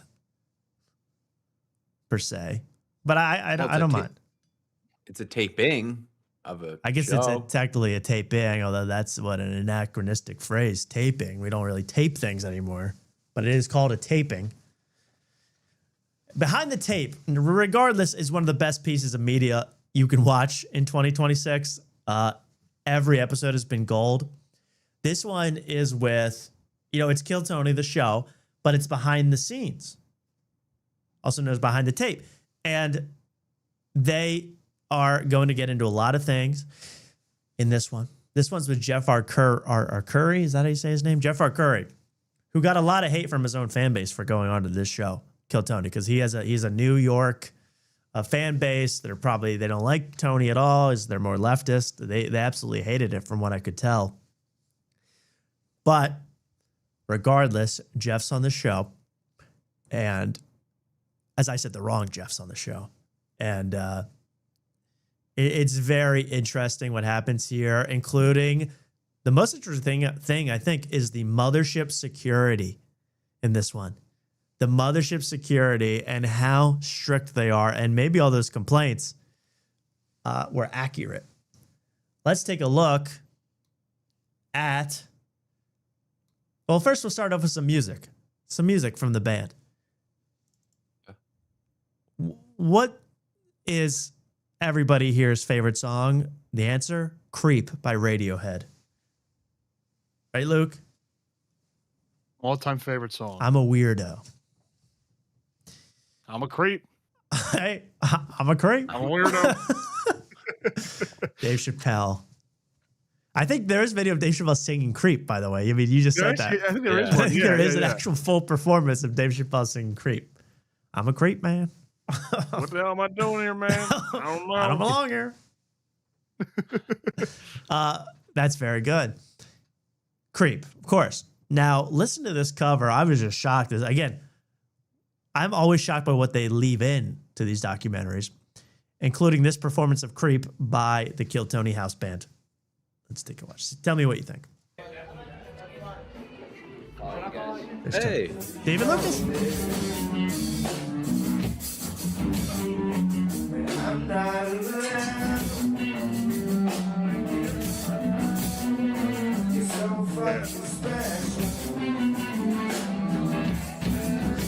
Am I trapped in a portal to hell, or is this a cover of Creep? This is what plays in my head when I watch the videos of that sauna they go to. That sounds like I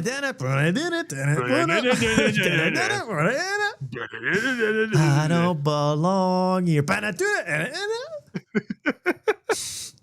Listen, I can't believe this is Creep. And I can't believe this has creeped its way into the final edit.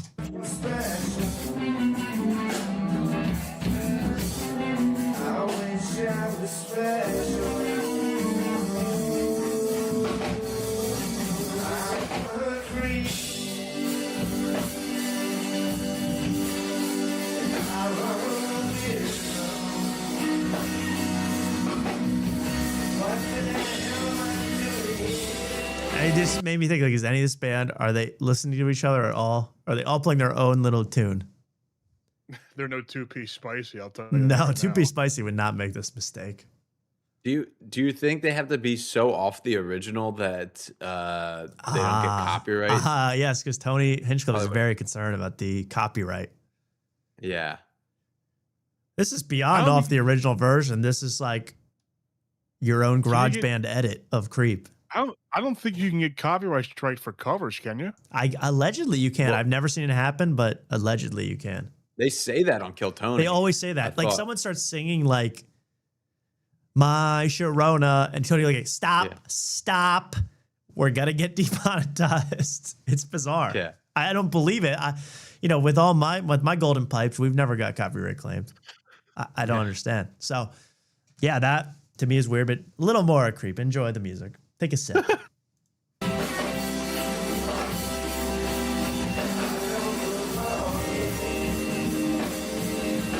Don't belong in this drum set.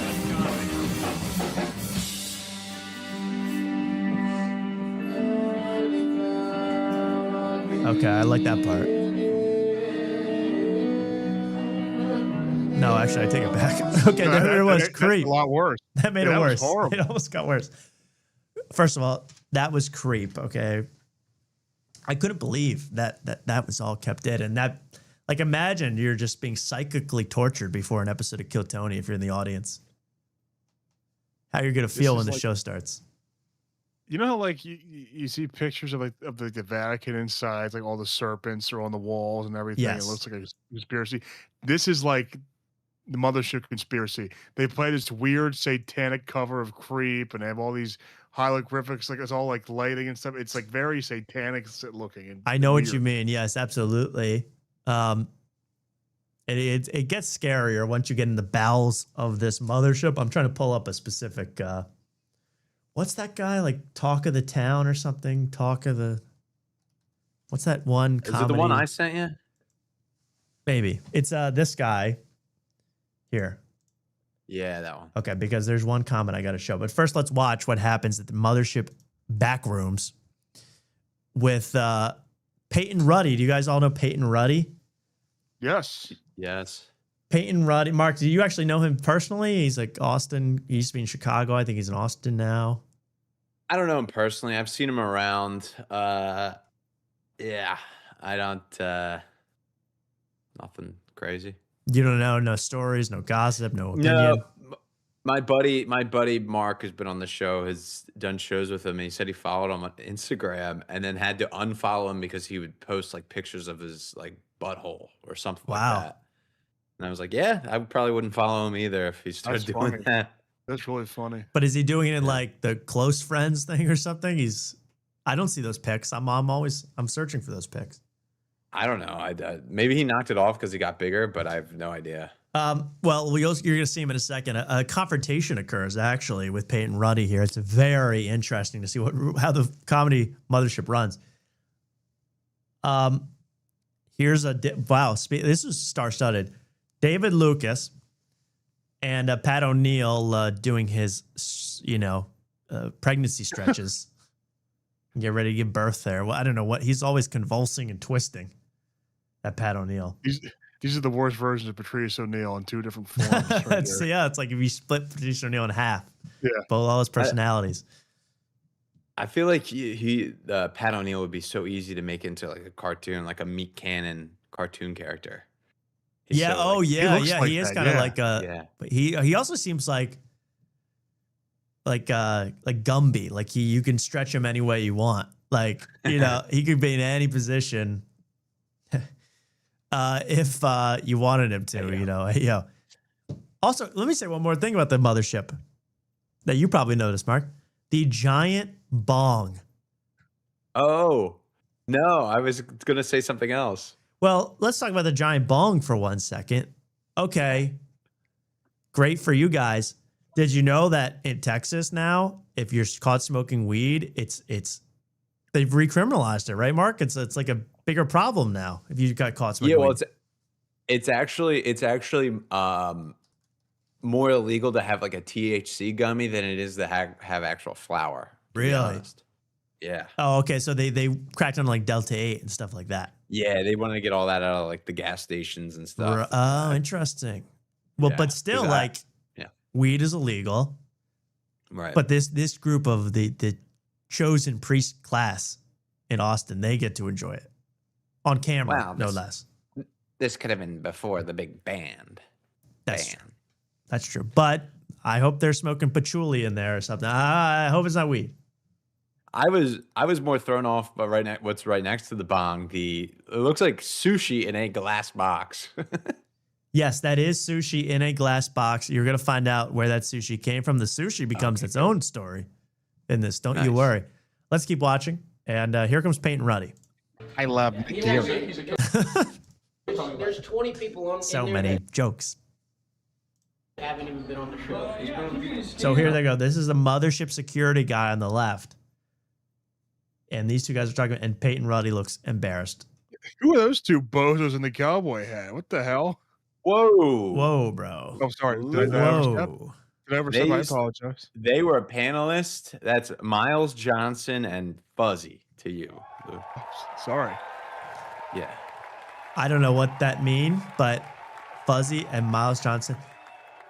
Earlier in this, they're on the monitor. They're performing on one of the shows in the green room. I'm not kidding, Mark. Tony goes, you see those guys? They're the future. Yes. They're about to blow up. They're about to be the biggest thing of all time. Guess who discovered them? Yours truly. Me. Bigger than the Beatles. Fluffy, flubby, chubby, whatever his name is. Fuzzy. Fuzzy. Get fuzzy. Anyway, that's not important. I'm sorry to just ramble. There's Peyton Ruddy. And guess what's happening? The mothership guy won't let Peyton Ruddy into the green room. Won't let him in. No, I'm not like it works though. There's a fucking list with people's names on it. Guess. Not on the list. You read this paper too. Well, I've been a guest on the show. He was going to do the show tonight. I'm telling you. Oh, and that hurts your self-esteem when you have to go, well, I'm on the show. I've been on the, can I come in? I've been on the show. I'm famous. I'm Peyton Ruddy. I'm famous. That can't help. That hurts. The price just made it into the edit. This guy don't. I know. That's what I'm saying. That's what I say 8 times when I'm watching this. I can't believe this made the edit. This makes the mothership look horrible because Peyton Ruddy is always on the mothership. Peyton Ruddy was on Kill Tony, and yet.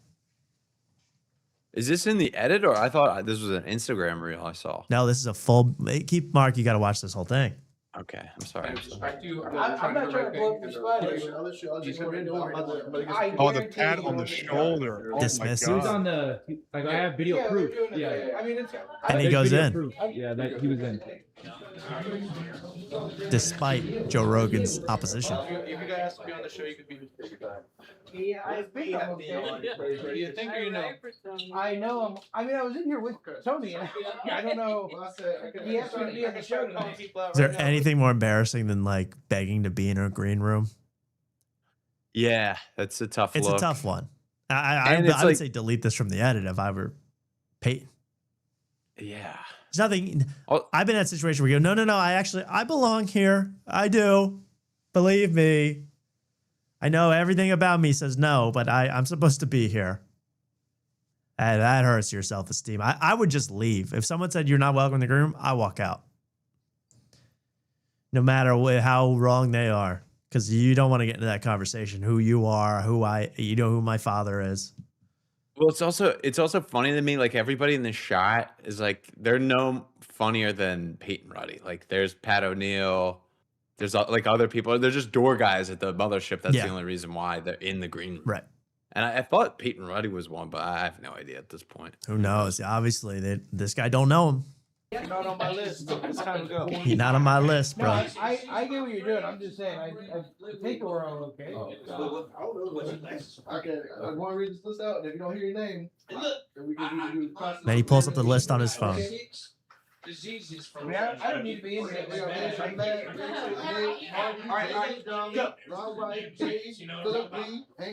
Well, I'm here in place of I don't need to be here, but there is a lot of sushi in here.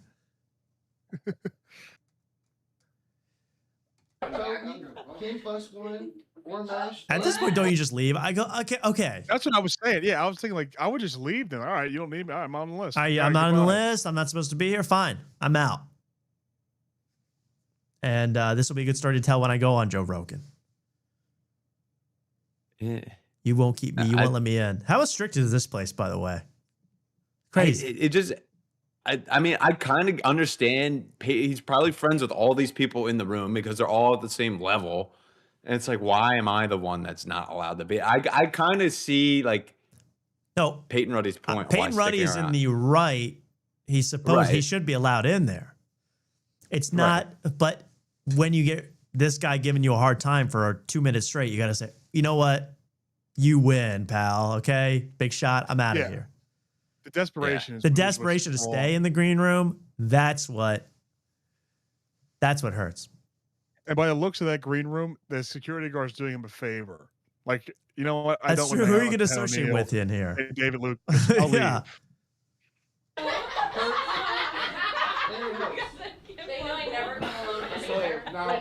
I love this security guard. No, there's no one in here. Okay. No, I can I grab a water and get out? I mean, do what you gotta do, but you think This guy's was like my barber yesterday. I'm just coming back. Do what you gotta do, bro. Just get the hell out of my shop. I'm hosting the Monday. I love this footage. Tony regular. That's why I'm. That's nothing to do with the There's a whole ass sign in there. I know. I gotta get him on the. And he doesn't even want Fluffy in there either. Fuzzy. He's like, Fuzzy, get the hell out. This is a strict room, man. Like you gotta have yourself on a list like hours before you show up.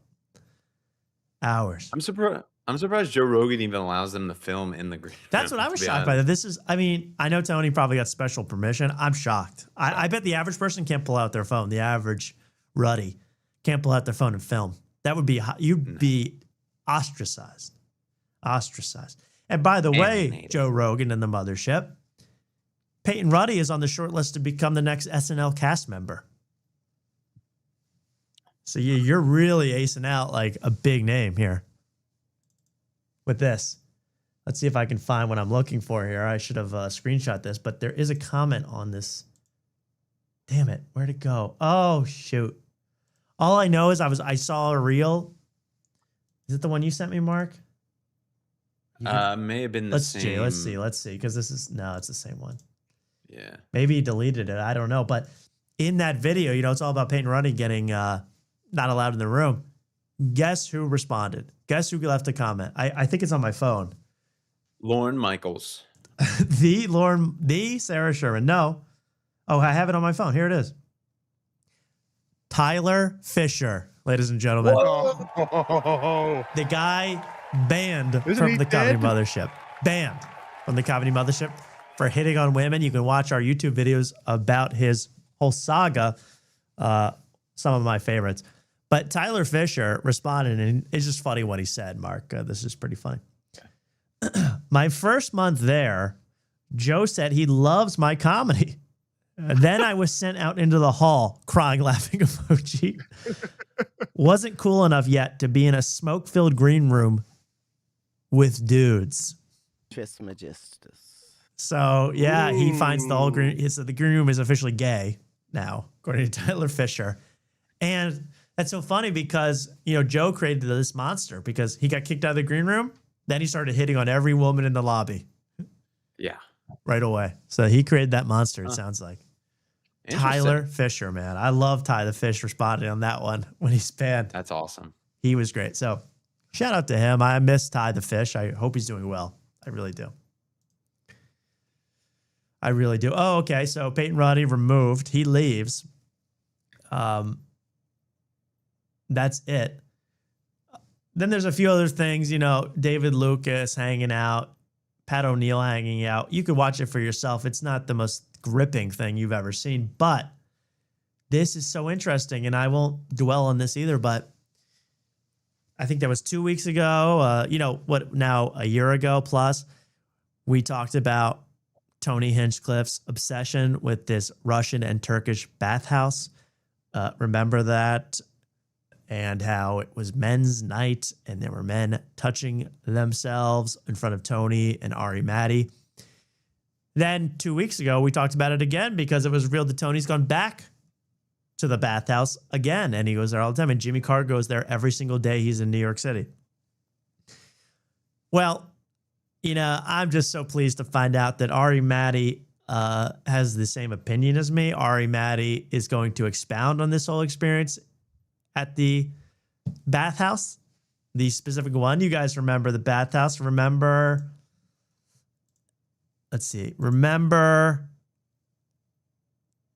this video? I wanna ooze on you so much. Oh, God, this is horrible. This is the bathhouse that Tony Hinchcliffe and Jimmy Carr go to every day of the week that they're there. Okay? Looks worse than Kensington. And just a reminder, just a little horror show for you before anybody starts talking about it. I can't believe this just came up randomly again. Ari Maddie with a red band talking steam room. At a camera. You'll see it. You want to go to the... Mics are hard. By the way, the sound's terrible, but listen. Never. Men's Thursday, yeah. Men's Thursday. So don't never go back there. And Tony's going to be there Wednesday, Thursday, Friday. I already asked him. He's going to be there 3 nights in a row. Call. He's so excited for call. Like, they'll work you as hard as you let them. He loves it. Brian, you know the story? Be like, hey, actually, I want to make all these songs. Yeah, Red Band saw it in After Tonight when he commented and left a nice post about it. It's crazy that when we went there saw Cobb, he went back there later without us. Very interesting. Why do you think that is? Very interesting. See, he's saying exactly what I said a year ago, and I thought Redman was almost going to bring up our video. I was so excited for a second. Yeah. Let's keep watching. He was at Madison Square Garden for 3 nights, in New York for 3 nights. Went all 3 nights, guys. I went to a place, I saw something that I don't like. I'm not going back there later. I'm not going back there ever again, probably. It's not that you didn't like it, you were traumatized. He's literally traumatized. Yeah. I didn't even like that. And I used to go to that place all the time. I don't like it at all. I don't like the thought that so many. And I know Tony's saying that no, just don't go on Thursday anymore. Bro, if they're coming, the floors, everything full on Thursday. Friday's the worst day. How clean you think it is on Friday? Yeah. Exactly. Wednesday's the day to go. Yeah, probably. The calm will die. Yeah, Red Band scrolling to find our video. Red Band's finding our video right now on the After Tonight YouTube. This is a great hang. I love this hang. And that's a confirmation of what I said. Ari Maddie was totally disgusted. Kill Tony. Tony Hinchcliffe went back for more. How do you like it? And he's European, so he knows what a European bathhouse He knows the is bathroom supposed to culture. be. He said that recently, within the last few years, management changed. Everything went a little underground, if you will, at that bathhouse. Everything went a little dark at that bathhouse. As evidenced by this video.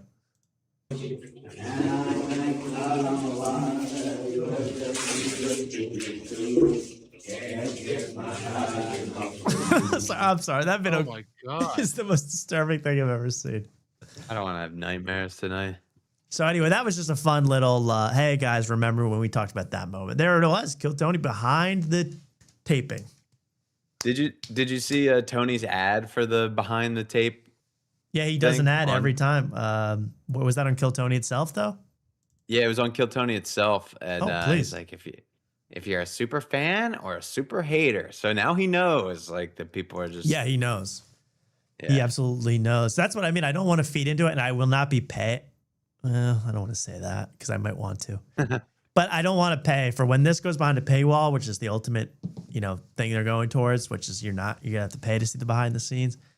I'm not falling for it. Okay, I'm a public hater. I don't go in the underground scene to hate, and I don't even hate. I love this show. In fact, I've watched every second of the last 3 Kill Tony behind the tapes. I haven't watched 1 second of Kill Tony in that time. You're missing out. I really just watched the behind the tape, and it's so good. So good. Well, there was behind the taping. Awesome stuff. Hey, let's take a quick 90-second, 2-minute break. We will come right back on After Tonight with much, much more. Coming up, Jelly Roll makes his way to the Jimmy Kimmel stage, as well as some of your favorites. Coming up, thanks for watching. We will be right back. And like and subscribe. Thanks.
Let's come back.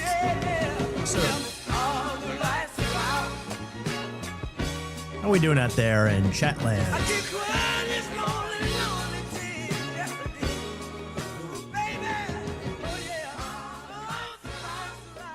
Fun time.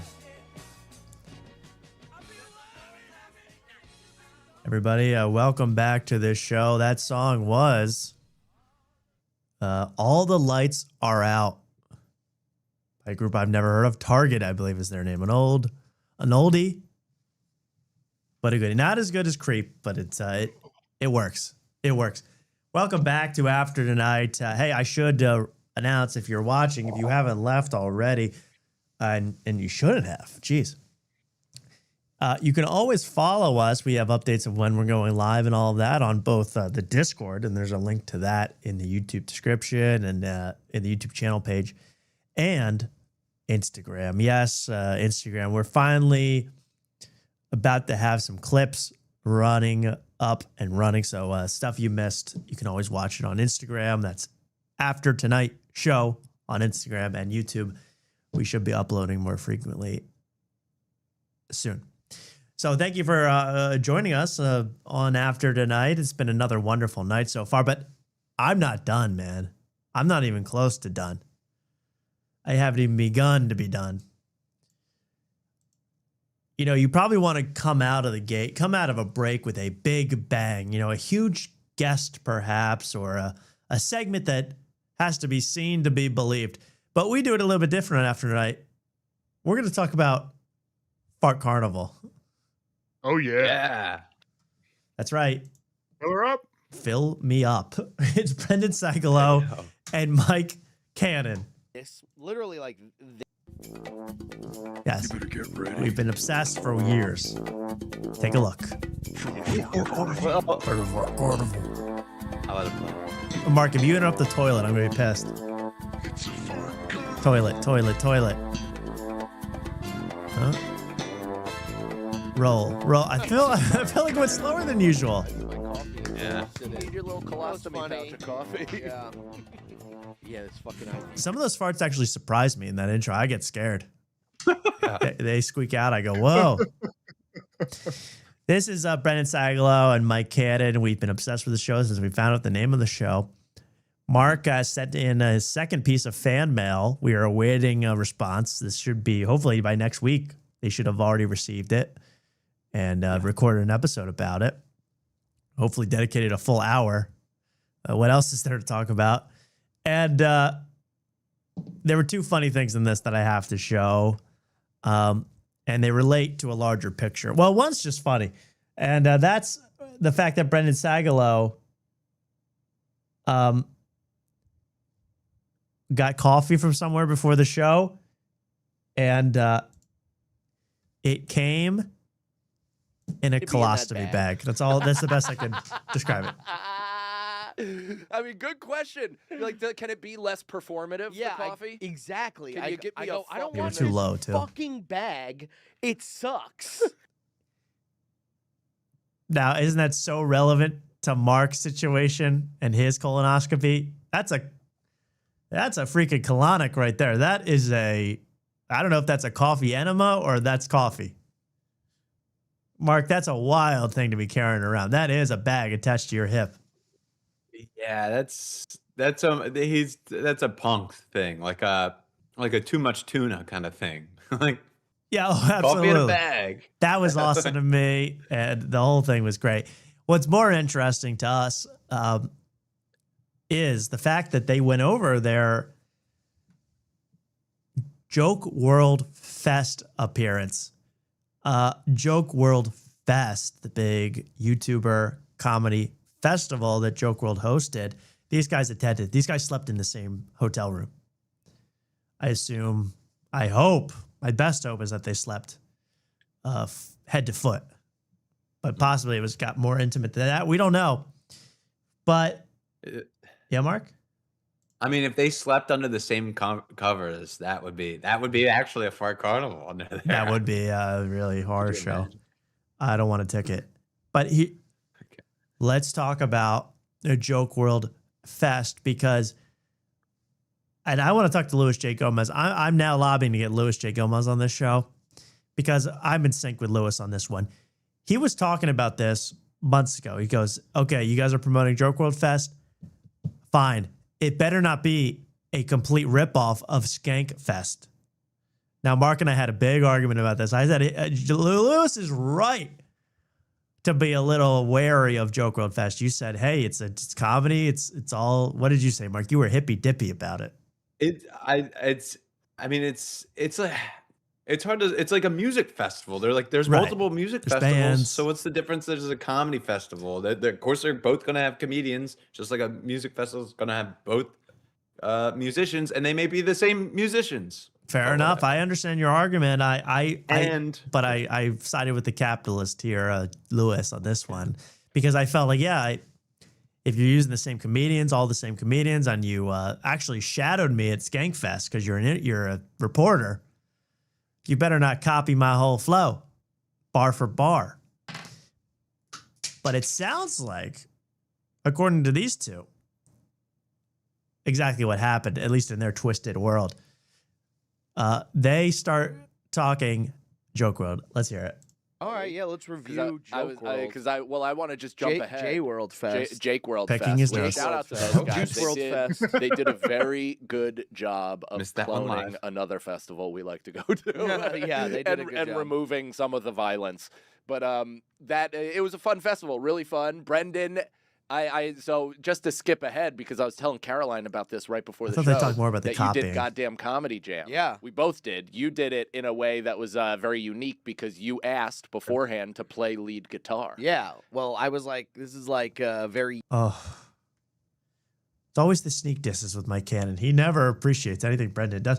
But, Mark, he said it was a total clone of another festival we've done. Total clone. Total clone. But again, back to my original point, Joke World promotes literally everybody that they have at Skankfest and promotes Skankfest itself. That's true.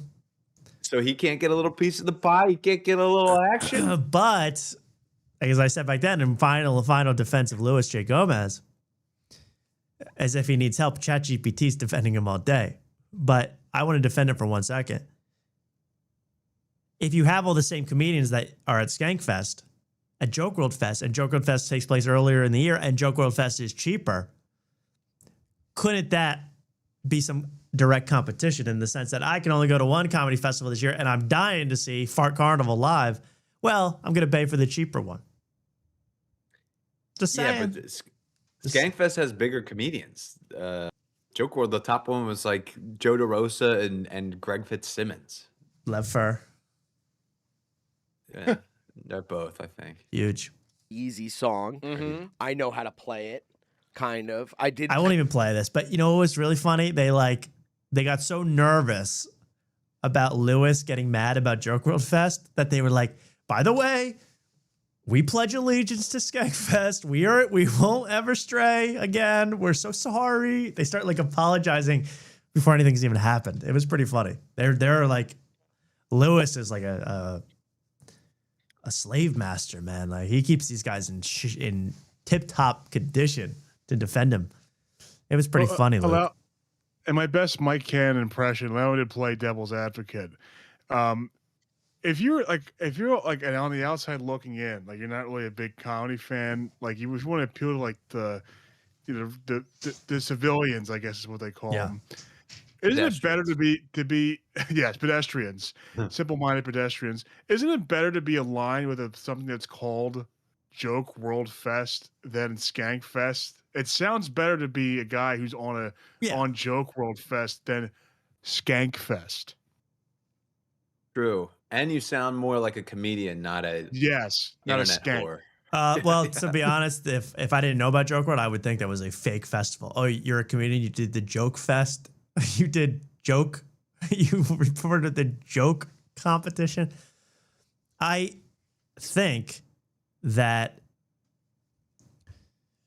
but Skankfest has a name. Skankfest has a label, an identity. Shane Gillis goes to Skankfest. Tim Dillon goes to Skankfest. That's a time-honored tradition. It's like going to the Cannes Film Festival, but you're probably going to get roofied. Like it's a big deal. Fart Fest is coming up. Someone says, I can't wait. They're standing O's, but that just counts for people, pleasuring themselves standing up. There you go. That's right. There are 12-minute standing O's at Skankfest, but the guy's usually on Molly, dirty Molly. Really bad stuff there. Well, anyway, that's a little bit of Fart Carnival. They've either agreed with me that it's a ripoff of Skankfest, or they're so scared by Luis J. Gomez that they're afraid he's going to really. If they say they enjoyed Joke World Fest a little too much, he'll kill them. Was the ripoff port, I guess, because they're doing other activities like the Home Run Derby and everything? And they did like the jam band one to like end the whole thing, like they do. Like, when you get to see Joe List do a McTwist in the middle of the stage. That's also, I would say that is like the most copying thing that I can think of anything that happened at Joke World Fest. Yeah. Mark, But the isn't- argument's over, Mark. I've been proven totally correct. So Okay, but I'm just saying the jam band thing can only be done live, so it's got to be done at festival or something like that. that's fair. That's fair. Oh, yeah. But I would have, if I were Jake, just to be safe, I would have started with the comedy jam band instead of ended with Philly Fox, yo. All the Phil. Yeah, that was the name of the show for the Philly comedians. The honorary name they got. Philly Fox. Philly scumbag douches. The show. And I don't think he spelled the F word with a PH, so that Yeah, so it was he like kinda these guys missed are it just on that one. assholes. That's what that Yeah. conveyed to me. Yeah. But Skankfest does have an identity. I saw this poster posted a second ago. I just love this stuff.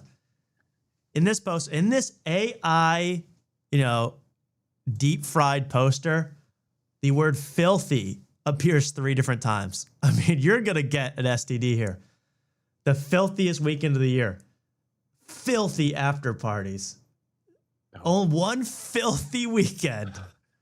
One Also, disgusting afternoon with my cannon. If I was making an ad, I don't think I would put a skull on a drink. Like somebody's gonna like Yeah, roofie you and kill there's going to be you. a mass Jim Jones event here one day. I know that. Is a skull over only in New Orleans? You're gonna die only in New Orleans. All if these you come to this skulls place. and like, I mean, it's crazy. And they can't make a flyer. Gas No. Digital can't make a flyer. Well, That's believe me, Lucia Gomez runs on Claude. Lucia Gomez runs on that stuff, so he loves this, and good for him. But what's actually worse, the skull like dying in New Orleans, or having to see 175 comics in one weekend? Plus. That's actually the weight limit to get in. yeah, the weight floor, 175. If you're under 175, you're not going to Skekfest. That's a fact. Filthy, disgusting, sewer ridden. This festival. So excited though! I can't wait to be invited and go. Mm-hmm. I'm manifesting, man. I'm manifesting. Filthy. The word of the night. Before we move on, to bigger things, I want to talk a couple small things here, including, okay, this is good. I want to give a little trip to the Caribbean. I want to go on a trip to the islands with your shirt, Mark, because I'm going to hang out with the island boys. We're sitting by the pool. We're kissing each other on the lips. It's the island boys. The island boys always show up in the wackiest of places now. And here is one of the island boys fist fighting in a boxing match a little person. Let's see what happens. I don't know which island boy this is. Maybe someone can identify him by his tattoos. Listen, Jeremy Smith deadlifts 700 pounds. He's stronger than him. Hayden Ross is a man. Little person in the world, guys. See this little guy? He's not an amateur. He ain't like he himself. Oh. Oh. Call it. You gotta call it. Oh. Now, I'll say when you're fighting a guy like a full foot and a half shorter than you, the move to get into defensive position isn't to bend down and like put your head down. Like he kept like, don't hit me, man. You're going to the only height that he can't hit you. Like this, look. He gets hit and then he like goes fully down. Stand straight up, he can't hurt you. Punishing blows though. Oh.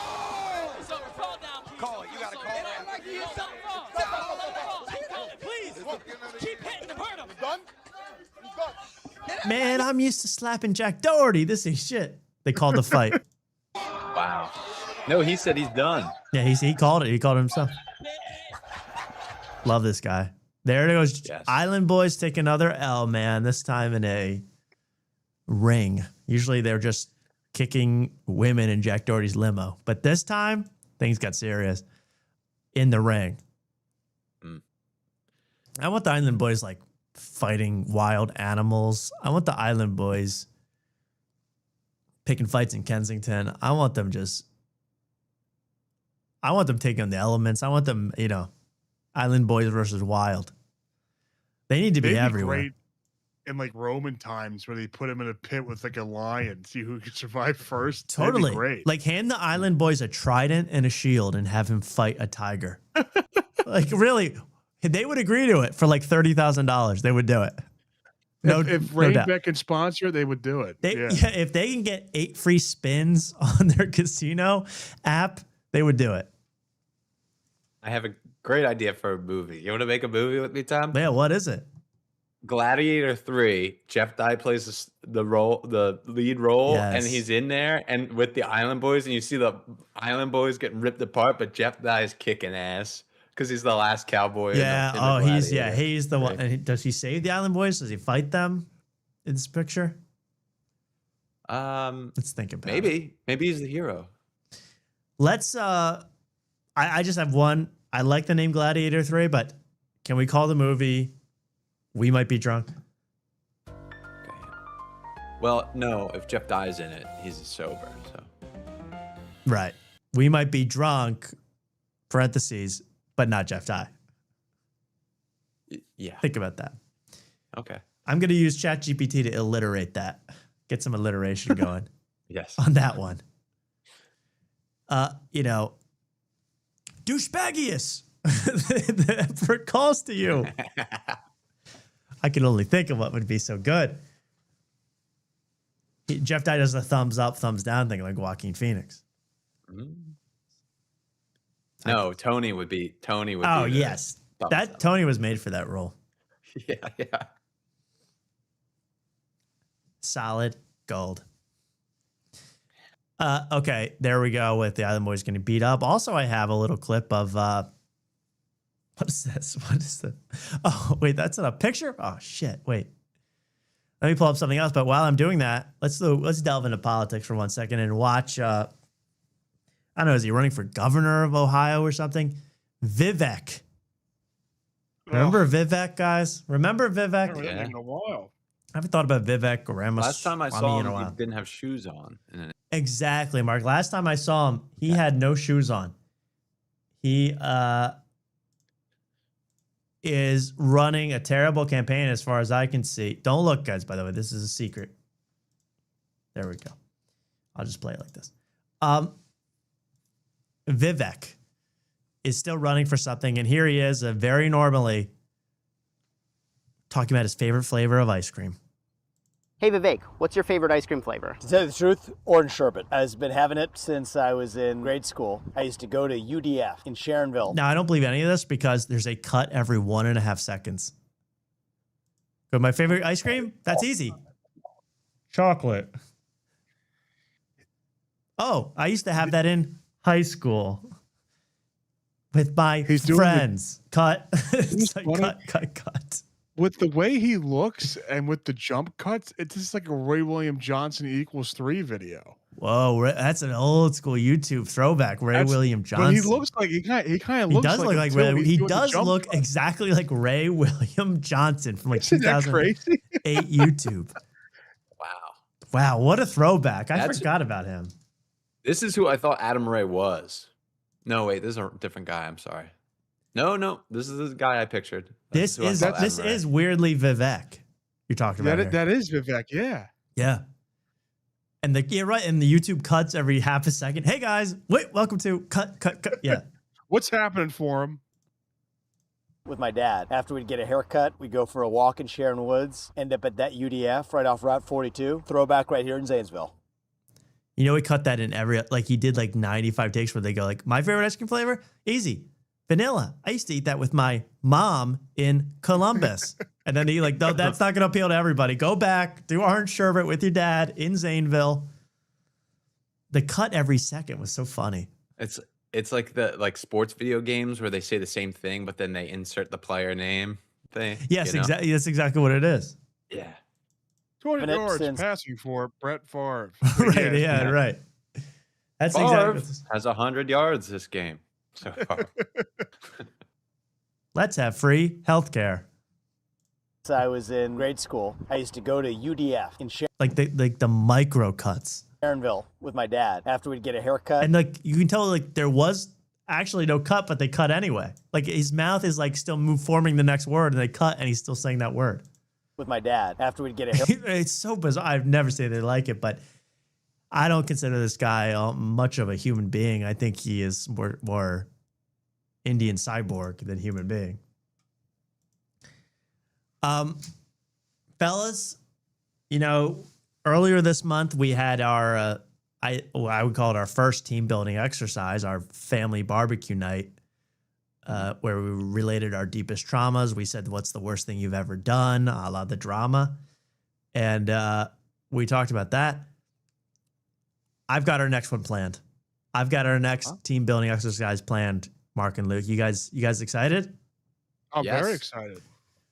I know exactly what we're doing too. We're going to this awesome restaurant, and here it is. Chicago, would you trust your partner with your first bite? That's exactly how your night begins. 3 blindfolded bites, a welcome cocktail, and a 3-course dinner prepared by me, Chef. So I'm thinking, guys. Now, Mark, give me a chance here. Okay. I'm thinking, she said, do you trust your co-host? Do you trust your partner? Oh, okay. We go here. Now, this is a little extreme. This might be have to wait for dessert. I don't think we'll be this comfortable at first. We might get there. Yeah. But I'm thinking, you know, we serve each other crab cakes. You know, we blindfold me or Mark and we just start shoving crap in your pie hole. You think that would be intimate? You think that would help? Could it, you know? It couldn't maybe. hurt. Yeah. Every city on this tour has sold out. And now Like this. Like I'm not talking about rubbing your neck, but I'm talking about like just standing over and being like, hey, you want a jalapeno popper? Doop. And you can't see. But that's trust, man. That's trust, Mark. That is trust, yeah. Now Chicago's first day. I'm gonna be doing this to Luke. Yeah, I'm gonna ease those chicken skewers down your throat. Ease them like that. There you go, man. I got you, man. It's sold out too. I added one final date. Wait. Oh, sorry. I just like being like in a rear naked choke and being fed a mango. Yes, yeah. Fork. That's what I want. Well, the lady who's like slightly off the camera now, the guy's arm behind her, it looks like that you're doing like one of those skits where the guy behind you's doing the arms. Oh, he's for doing you your kind of arms, thing. right? That makes you stop. Yeah. That's what we should do. Oh no, I've lost it. Chicago, would you trust your I need to partner rewatch with this. your first bite? That's exactly how your This too. I need this. Whatever crazy I kooky like that. crap The this smoking is. drinks. Yeah, it's badass. My smoking drinks. We're gonna just give Mark a cup full of smoke. I would like to do that with Jeff Dye, but he's putting cigars in my mouth. I mean, and you know how big those cigars are. You gotta Oh, yeah. open wide. it begins. 3 blindfolded bites, a Just don't welcome wear anything cocktail, too revealing. That's true. and a 3-course dinner prepared by me, Just like a Chef cowboy. Bean. Every city on this tour has sold out. And now Chicago's first date is sold out too. I added Now, yeah, you're right. It's like he's feeding her. one Whose line is it anyway? Style. I don't know how final these dates. people aren't embarrassed by this. This is like really embarrassing. Well, they're blindfolded. Well, yeah, they're that being makes it recorded. September They don't know they're being recorded until it gets posted. 25th. And once it's gone, we're on to the next 5 cities. Comment Chicago and I'll send you the link directly to your DM. See you. And there's the woman that makes the food that you sexually put in someone's mouth. Sorry, thank you. Yeah. I'd like to know. Well, there it is. Our next team building exercise. Who's in? I'm ready. Yes, let's do it. Let's do it. Let's do it, man. I would love, I mean, just to imagine feeding Luke a bloomin' onion when he can't see, it's exciting to me. Don't ask me why. Don't ask me why, Luke. Oh my god. Luke, careful, hot plate, Luke. Whoa. Okay, well that's just a silly thing. Well, that'd be fun. I love like where they pour hot honey on your thighs when you're at a sauna. I love all that stuff. But if somebody's feeding me and they're straddling me while they feed me, they're gonna be up there for a couple hours. If I'm eating food, It's gonna be a full. Yeah, it's gonna be be like there for a while. more onion rings, please. More onion rings. Feed me. Yes, I can't wait. You're just getting up, trying to walk to the table, banging into stuff. Oh my god. Well, that's great. I love that. The trust eat, I call it. That's great stuff. We have, well, before we get into Jelly Roll, the reformed Republican hip hop rapper Jelly Roll. First, I want to check in on one of the other former late night hosts. I think he's been going through a tough time. I'm not going to lie. It's Stephen Colbert, who I have not seen in a while, but here he is doing something a little strange, I would say, but it tracks.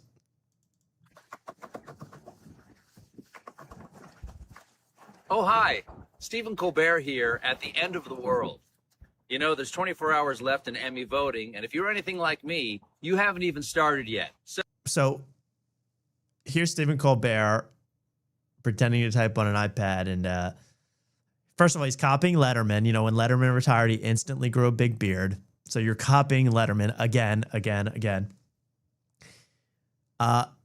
You know, from what I've heard, and check it out in Radar Online or Radar Magazine or whatever it's called, Stephen Colbert, since his removal from, since his firing from the Late Show with Stephen Colbert, doesn't know what, is a lost boy. Doesn't know what to do with himself.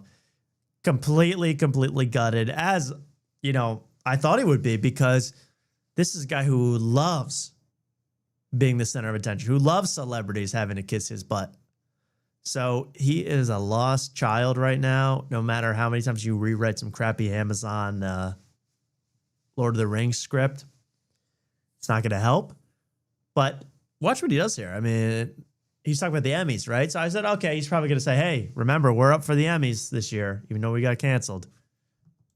So, let's get going. First up, we have, Outstanding Variety Series. Kind of a weird voting system this year, but, you know, I think we can all agree that Jimmy Kimmel deserves an Emmy. I don't care if you've never even seen his show. You know he deserves an Emmy. Besides, look how cute he is. Anyway, please consider thinking that Jimmy deserves an Emmy. I gotta say this.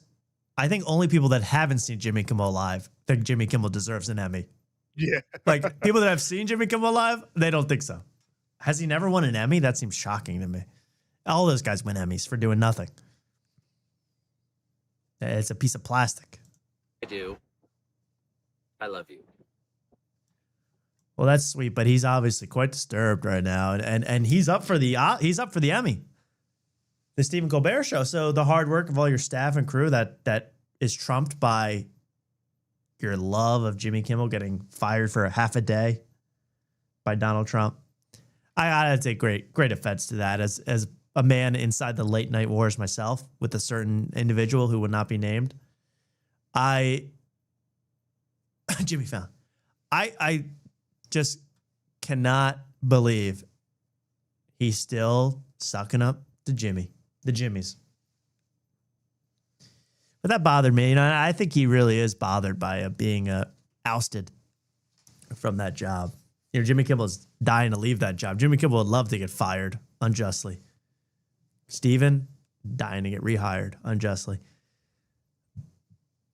Tom Segura's nominated for the podcast cringe episode.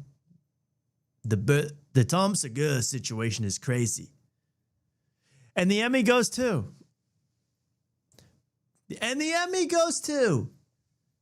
The Bert Kreischer situation is just sad by Podcast Cringe. Come on up, podcast. I'd like to thank Leanne, Christina P., and Joe Rogan's wife for putting up for them for so many years. Despite the fact that they're only obsessed with themselves. He goes on for 9 minutes. He does a whole video. It zooms. He does zooms. He does his own zoom ins. Could you please zoom in on my face for 15 seconds and then change shots? Thank you. Has he ever shown his face ever or no? If he has, I don't even want to see it at this point. I've created a whole character in my mind, better than what he could ever look like. I've created an Adonis image in my head of Podcast Cringe. He's like that old Australian, New Zealand bodybuilder, ZYZZ, Ziz, whatever that guy's name was. He's totally ripped. He's doing upside down hangs while he's talking about Croatia. Dr. Cringe vaccinated me, someone says. Mark? Oh, I was just going to say, I think somebody in the Discord that's from Australia says he sounds like a Asian Australian. And I know another Asian Australian that's on the internet, and I've heard him talk. And I'm like, oh my God, they do sound very similar. So Luke, I'll show you who I'm talking about. It's It's kind of like Ray William Johnson all over again. Yeah. It's like another looking guy like that. So we just hope he's okay. We don't care what he looks like. We just hope he's okay. That's certainly true. Anyway, I'm sick of talking about that. Let's go to the newest late night host. And I know, by the way, I encourage everybody to check out Podcast. I almost said Podcast Cringe. To check out my version of Podcast Cringe, Limeade. That's Luke Kincaid's channel, the guy with us right now. Luke has a Limeade YouTube channel. Everyone should follow it. Great content, but I saw you put up a video about Jelly Roll hosting a Jimmy Kimmel. Yes. Before I could watch the whole thing, it got taken off the air. What happened? Got taken down. Yeah, I guess it's not fair use. I thought I could just react to the monologue, and it was fine. Yeah. But I guess I can't do that. Well, I'm in a tricky spot, too, because I don't want mine taken down. So we're going to watch clips and in a smaller screen here. I hope this all works. But I want to show you Jelly Roll. I mean, this is fair use because the whole world needs to see this.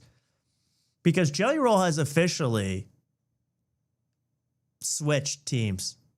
You know, Jelly Roll, who's high-fiving President Trump at UFC events and giving that big $13,000 golden blinding smile of his around Donald Trump and his whole family. Now doing anti-Trump jokes on the Jimmy Kimmel Show. I never thought I'd see the day. This is crazy. Pathetic. But damn, does he look good doing it, Luke? Welcome to Jimmy Kimmel Live, baby. And I am your last guest host of the summer, Jelly Roll. Now, you may know me from my hit songs, Need a Favor, Save Me, and I'm Not Okay, which are all the things Jimmy said to get me to do this in the first place. Okay, there's a good one. That was good. Always got to reference the host in the first joke if you're a guest host. And that was pretty great. Here's Jelly Roll, and we'll show you him on a bigger screen here. Wearing a suit. He says for the first time ever wearing a suit. You're really going to break that to host Jimmy Kimmel Live? Jimmy Kimmel barely wears clothes for this thing anymore. I mean, this is over. And he did put in his nicest teeth for this. I'll give him credit there. And he is so interesting now that he's lost like literally 300 pounds. I mean, it almost starting to work for him. I don't know if it's the suit doing the job, but it almost looks good on him, Luke. I don't know what you think about the weight. No, it does. I think so. Like he looks actually like a human being here. Yeah. Not including the many tattoos and all that and the fake teeth. He has that like beacon of the sun in his mouth right now, so it's kind of hard to focus on the suit. Yeah, I mean he kind of looks like a contractor going in for like a bank loan here. Yes, yeah. You know what I mean? Like he looks like a hard scrabble contractor, out of prison, reformed. He's going in for a bank loan. He looks good. But it's something about that smile that I can't quite trust. He looks Well. Go ahead, Luke. I don't know if you're gonna play it, but he We'll talks play a about little more. these. You mentioned it earlier about him. This is the first time he's wearing a suit, and he mentions that he didn't even wear a suit to his father's funeral. Yeah. Which to me, that's not something to flex about. That's pretty disgusting. Yeah, that was weird that he brought up. He was like, I didn't wear a suit to court. I didn't wear a suit to my own wedding. And like, I would have stopped it there. And just like, and my own father's funeral. I skipped it. I'm like, okay. That's a hang up, obviously. But he's now in a suit. I think he looks good. But let's get to what I really want to talk about. Mark, go ahead. Yeah, he looks like in pain right here, like he's crying. I don't know. It just doesn't maybe. He does look kind of always in pain now. You are right about that. But he does a great job. He hosts the heck out of this thing. And then he gets to, I think, the Donald Trump jokes that are setting the world afire. Trump's been doing lately. Let's see.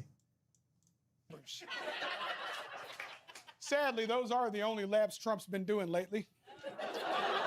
A fat According joke. to the Washington Post, a lot of doctors are worried about the president's weight. After his last physical, we found out Trump gained 14 pounds, which means he's now tipping the scales at almost 240. What? It's crazy. Think about this, y'all. In the last few years, I've lost 300 pounds.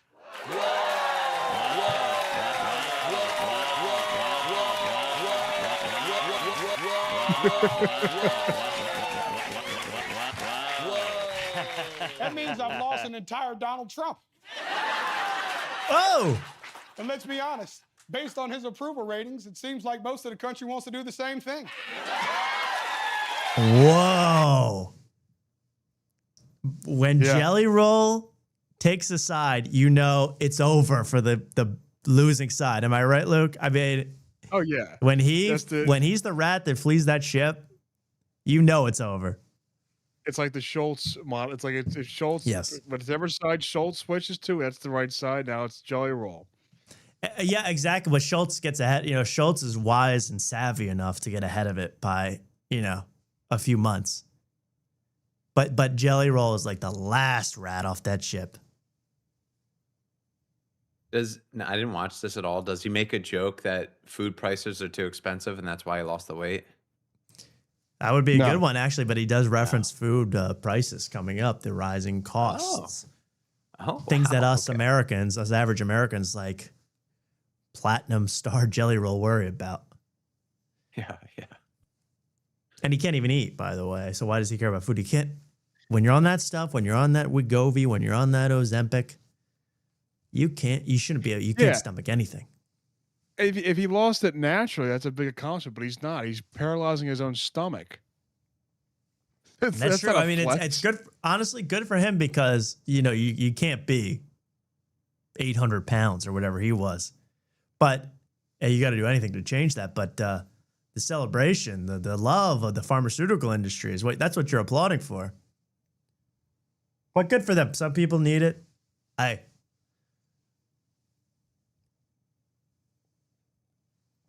need a reverse one for my wife's cooking. Okay, that's some that's some married man humor for you guys. Been waiting to throw that one out there for a while. Thank you. Now listen, we should take it easy, y'all. We shouldn't be making fun of the president for his weight because we know that he would never do that to other people. I don't speak badly about somebody's physical disability. Yeah. But he's got the biggest stomach I have ever seen. He's actually fatter than ever. So that was actually funnier than Jelly Roll's whole monologue. Yeah. But there you go. Then they defend, they're like, oh, we got to rationalize being able to make fun of Trump for being fat. It's over, people. You can make fun of people for being fat again, and everyone hates Donald Trump. So this is the world we're in now.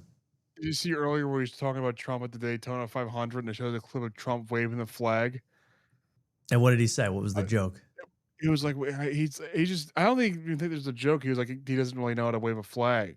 But Trump waving the flag is funnier than anything in this monologue. Exactly. And Donald Trump saying, I don't like to make fun of a guy's disability, but he had the biggest stomach of all time. That's funny. That doesn't make sense. It's just stupid.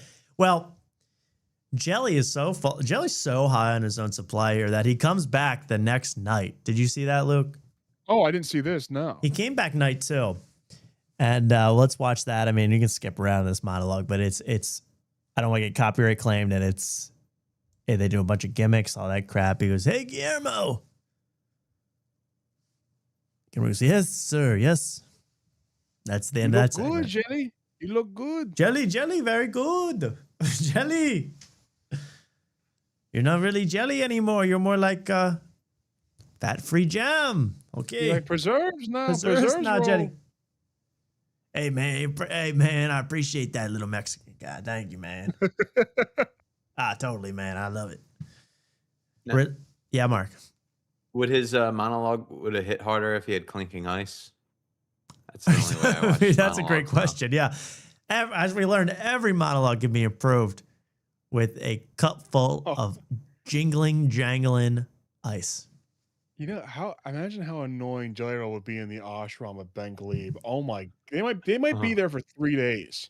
Oh, just like back and forth compliments and accepting compliments for years. My God. Hey man, you're really doing something here, man. Your own thing, your own shed, man. That's what's up, brother. Thanks, man. It's an honor. Like, I've looked up to you since I was 2 years old. You're incredible, Jelly. Thanks, man. Thanks, man. I couldn't have done it without. And it's like the fake compliment Olympics with these LA people, and I include Jelly Roll on that list now. Yeah, I couldn't have done this without you, man. Your guidance this whole time. I know I haven't seen you in 10 years, but your guidance in this whole time, man, it's been amazing. Oh yeah, man. And you, really, I've looked up to you since I was a boy. Nah, man, I've looked up to you since I was a boy. Well, I know that don't make logical sense, but you know, I can't, man. I'm gonna start tearing up when we talk about it anymore, man. I love you, man. Mr. Roll, everybody. Okay, let's get to the part 2. Luke, if you haven't seen this before, you'll notice he's changed, maybe for the worse. Welcome to Jimmy Kimmel Live. I am your guest host, Jelly Roll, and thank you for joining us here in Los Angeles, where it is hotter than hell outside. So I guess a parent of Jelly Rolls died because he took off the suit for this one. And he's wearing his casual, you know, I'm just a good old Morgan Wallen trucker outfit. With that chain, man. That chain is somehow still less white and shiny than his teeth. Now, Luke, I heard you mention this, and then I stopped watching the video, then it was never available. Is he wearing a grill, or is that just his like actual veneers are that white? I think it's I didn't really get an answer to this because I tried looking up. I think it's a grill. Okay, so that's okay. So it's that shiny, but his normal, like if you look at just a pic of Jelly Roll without the grill, I didn't know he had a grill. We got new teeth. I guess I'm assuming it has to be a grill. I mean, it's like literally it's shining. Right, but this is not a grill. No, that's just those are. These veneers. are like, but this is grill-ish. It's so blindingly white. It might just be veneers there because it's insane. But like they're sparkling. Like when you get certain shots, it shines in the light more than this. Are he just getting increasingly shinier teeth? What's happening? Yeah, maybe. But Doc, I'd like my teeth to blind people on sight. Can you do that for me? And what does that say about a person where they're paying all this money to get teeth, but they keep the face tattoos? Well, yeah. I mean, is that his image? I mean, that's kind of his thing. Like, you're gonna take the tattoos off a Jelly Roll. That's then he's not a Jelly Roll. And what is he at that point? Well, he's not fat either. I mean, being fat, you got to. That's true. Like, yeah, should he just at this point totally rebrand? Should he do, Pete Davidson, remove all my tattoos of Hillary Clinton? Yeah. Like, maybe you're right. I see what you're saying with that because now he looks kind of like he looked like an odd character before, but now that he's thinner and has these tattoos, he's kind of like again, like a scary contractor that shows up to your house. But boy, does he have a charisma. And let's check out his jokes. He's going to, because people, this blew up. Oh my God, Jelly Roll attacked Donald Trump. I mean, honestly, if Jelly Roll goes against you, you might as well resign from whatever your office you're holding, because, you know, now everybody hates you. It's official. Woo, and that ain't right, y'all. I flew here from Tennessee. We only come here for the women, weed, and the weather. Okay, you stole that from Kendrick Lamar. The Recipe, anybody, with Dr. Dre? Women, weed, and wet. Literally, Mark, the women, weed, and weather. Yeah, that's a famous song, but also, how is that a punchline that It's people not even laugh? a joke. I don't get comedy anymore. I don't. That's true. I don't understand. it. I'm like, the more I watch comedy every week, the less I understand what a joke even is anymore. You're so right. It's like, that's not a joke. Is that reference? But no one knows that unless you're deep in the Kendrick vault, the deep cuts like I am. Yeah. You get a rap rigor mortis next for us? I'm so sweaty right now, it's like the east wing of the White House in my pants. My What? ballroom is an absolute disaster. Thank you, Cletones. Thank you, Cletones. Oh, I'm blinded. That reminds me of this joke that I used to do on stage, man. Hey, man, it's so hot out, man. So hot out. How hot is it? Man, it's so hot that my pants look like the West Wing of the White House. Because I got Martin Sheen and Allison Janney in there, brother. I mean, that's... Man. Boy, is it hot.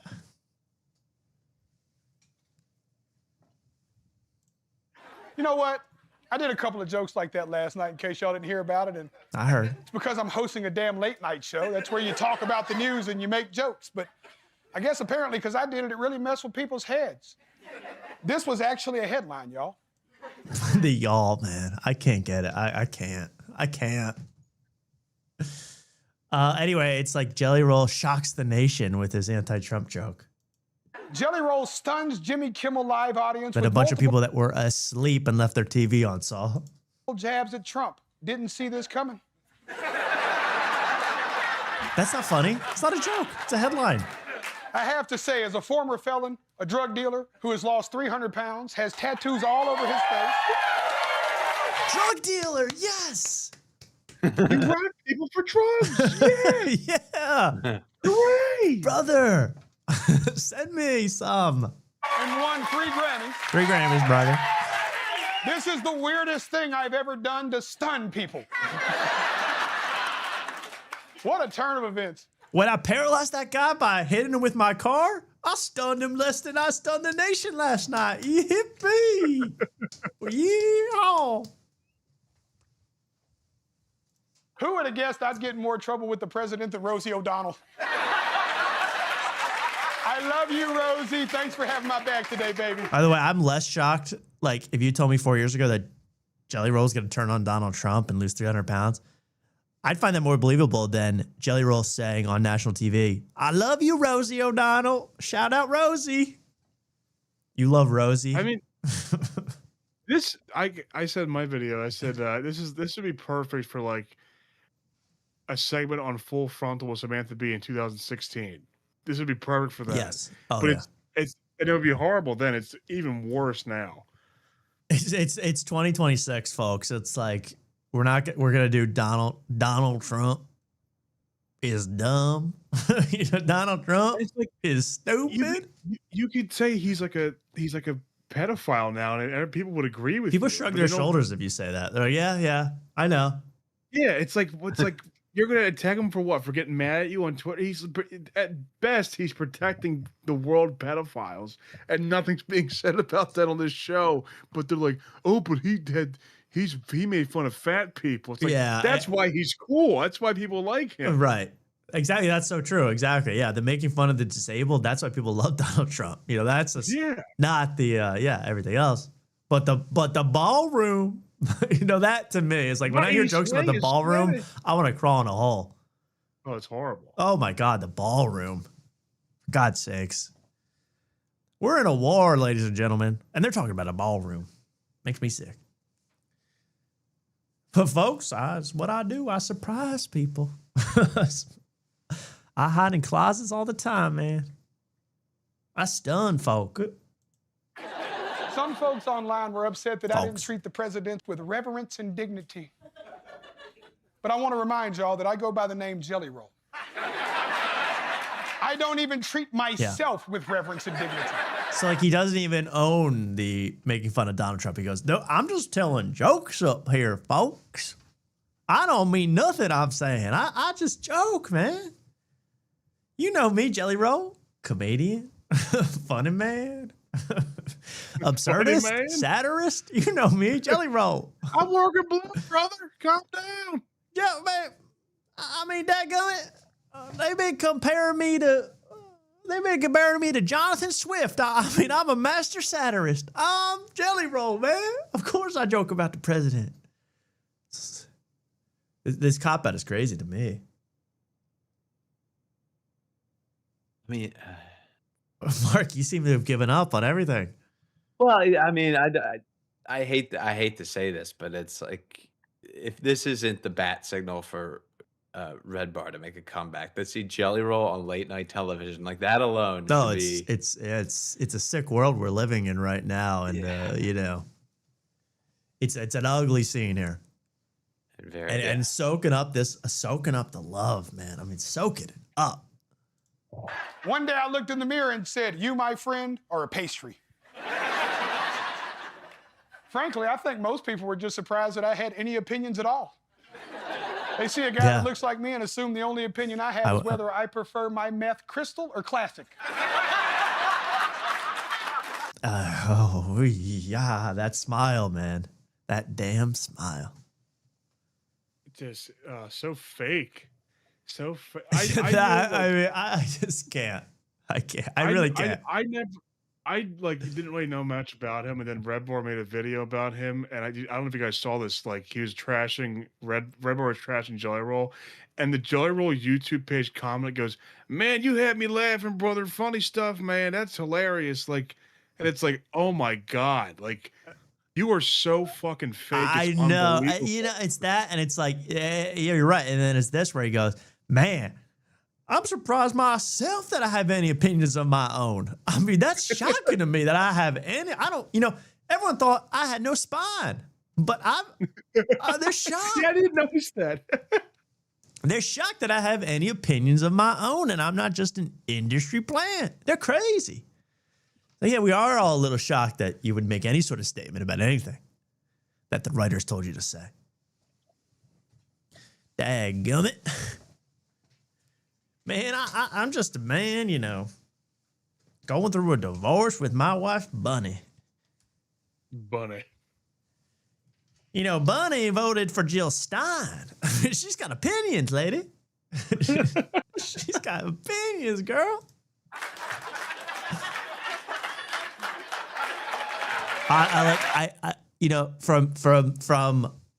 From music industry, I'm gonna say it, from music industry freak show to this like polished makeup, shiny white teeth, designer clothes, fake LA guy in record time with Jelly Roll. I mean, I'd never seen anything that crazy in my life, that he this transformation from drug dealing, scumbag, 800-pound killer, allegedly.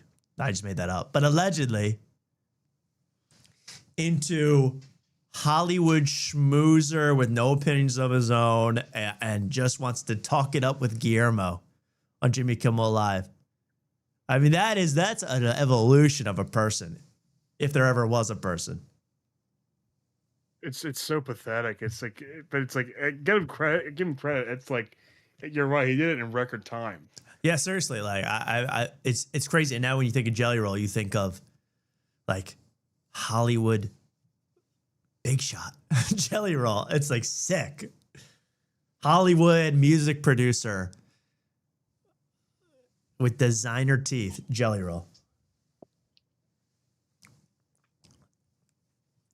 Enough to make me sick. $2 steak eaten by a Junebug on the 4th of July, man. Crazy, man. Man, I'm just a normal guy. I'm just an every man. Anytime the populace votes a certain way, I go that way. And if it changes, I change like the wind, brother. We're all the same. Hey, man, I'm just a normal guy. Like, they told me they ran 10 separate focus groups, and they said the best thing for me to do was to cross Donald Trump. I said, boy, if I'm paying these McKinsey consultants that much, they better know what they're doing. Mom always said you can trust a McKinsey consultant. Hey, brother, very good. I'm just a simple man. The way the optics say one thing, I do exactly that, man. Just follow the optics. Hey, man. I mean, like, you just seeing a guy getting, like, crafted. Like, I didn't know when you're, this old, you can character create yourself into this Hollywood schmoozer. Happens to a lot of people, but it unbelievable with Jelly Roll. He's one of the guys. And this woman, I want to marry this woman in a kind of a bigamous relationship. Marry this woman in the cow print because she is absolutely disgusted by what she's seeing here. And watch this. No love in those claps. No. Yeah, her palms are together. She's just like pantomiming a clap. In a former life, girl, I would have milked you. But now I'm like, I'm a Hollywood Christian now. I'm Jelly Roll. Now, let's be honest for a second. Any U.S. president should be able to handle a few jokes, right? Yes, they should also be able to handle gas prices, health care, and the occasional international conflict. But he should run for president. He's making good points. He's making some good points. Man, I might just be a dummy, but shouldn't the president balance the federal budget and protect Ukraine and our NATO interests? I mean, I'm just a guy. I mean, I'm just a simple hick from Tennessee, but I tell you, the president should be doing good things, not bad things. Am I crazy? Give it 10 years. He's going to be on the ticket with Hunter Biden. Oh my God. Yeah, I could see it. I mean, really, there's nothing else to stoop to. Or just hey, crack addict. I'm from the country, and he's from the upper epsilon. But look, we can't agree. Things ain't right. Some shit like that. We smoked a lot of crack over this, man, and we think that China must be invaded to protect Taiwan. I mean, we smoked a ton of crack to come up with this stuff. We were mulling over after having some crack and underage prostitution sex, and we thought, you know what, the gas prices need to go down. We just had to have them go down. I don't know what you people think, but I believe we should invade mainland China. I mean, that's just simple folk This might be the crack talking, but I think we should do it. I took apart my radio 16 times, and I figured we got to invade China. We have to. Buddy said you'll remarry me if we bomb Moscow. I mean, I'm just saying, folks. Maybe it's time. I mean, who agrees here? We got to end that war in Ukraine, man. Good thing my buddy Hunter Biden was working over there for years while his dad was in office. I'm not okay with Putin being so aggressive. So, yeah, I mean, look, Mark, you are spot on with the fact that this guy could run for office at this point. I mean, it's time. God. It's time, folks. I mean, we are deep in the 21st century. It's only getting more exciting by the day here in America. Wait till the election cycle. It's going to get crazier than you can imagine. Every 4 years it gets crazier. Have you noticed that? Every 4 years. We decide to make it amp up the wackiness every 4 years. And it's going to get ultra wacky this time. I personally am so excited. I have no prediction what's going to look like for the next election. I cannot tell you. I know. I have no. I can't predict it at all. These guys, but you're right. Jelly Roll and Counter Biden will speak at the DNC. I mean, that's without a doubt. They'll be talking. They'll be talking. And then 10 years from that, they'll talk at the RNC. Yeah, exactly. Then they'll represent our AI overlords 5 years after that. You know, like they'll represent the machines. They'll do anything. Davi will be opening at the Madison Square Garden at the DNC, guaranteed. Yeah, I did predict. I will say this in 2028. For 2028, I predicted Adam Friedland at the DNC. This was like a year and a half ago.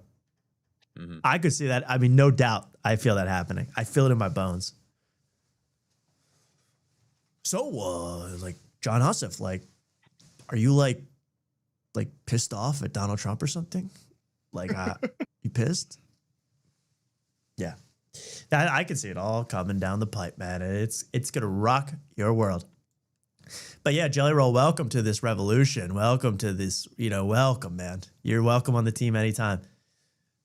Taking over. You know, the last animal on this on Noah's Ark here, the Jelly Roll. Bunny was left off the ship, by the way. The bunny that got left off. Insane, man, insane. I want to. Oh, you know what? Next, I'm going to say this for next week because I need to talk about Gary V, the marketer, the social media genius, Gary V, because I can't talk about it this week, but I'm getting very into, I've amassed quite a collection of the V Friends cards. I'm getting very into V Friends. You know, there's a Dangerous Duck, Rocky Raccoon, Misfit Mouse, Odd Octopus. What are these? Wait, you don't know about V Friends? I have no idea what you're talking about. Wait a second, Luke. You are not okay if you don't know about V Friends. I'm assuming these are trading cards made by Gary V. These are Gary V's trading card / NFT that he has been promoting for the last 5 years throughout the collapse of NFT. I'll just give you a short one. There's a lot of good ones right now. This is the one that went sort of viral. Then I really got into V Friends, Mark. You think are kind of the most slept on right now? Tenacious Termite, Creative Crab, and Happy Hermit Crab. Though the Gentle Giant's about to go through a massive glow up. And so if you're a Gentle Giant collector, or you're thinking about picking up a Series 2 NFT, or if you want to buy some Gentle Giant cards on eBay, I'm just giving you alpha because it's fun. I like Intuitive Iguana. Intuitive Iguana is going to have their day. Gentle Giant is getting a massive. You're like, is this a comedy sketch? No, these are all real names of real characters. That is the saddest thing I've ever seen in my life. It's like a 60-year-old man be like, dude, I think Happy Hermit Crab's about to have a glow up. I think Cantankerous Crab is about to explode on the market. It's like, dude, have a family or something. Like what? What is he? Why? Who's buying this?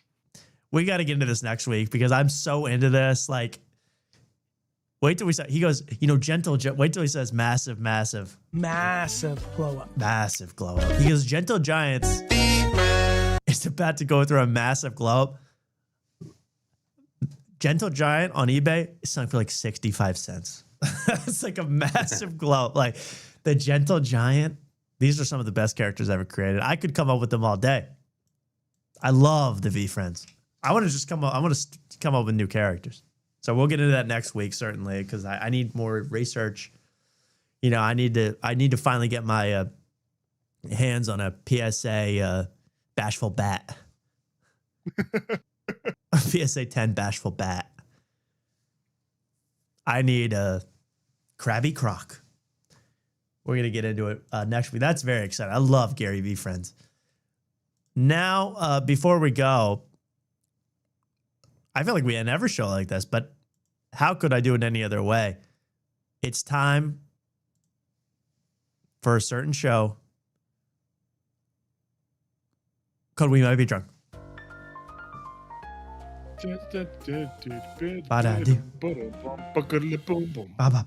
Finally, some sense of normalcy. Yes. Jesus, I was getting really nauseous there. That was really bad. Yeah, Whoa, that was horrible. that was the dark side of our American empire. This is the bright side right here. Yes. Oh my God. That was a dark reality I was looking into. These beautiful, beautiful comedians, Mark Norman and Sam Morril.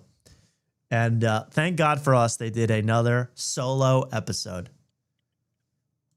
Now, why is this one called Are You Ready? I'm not sure, but this is a great one.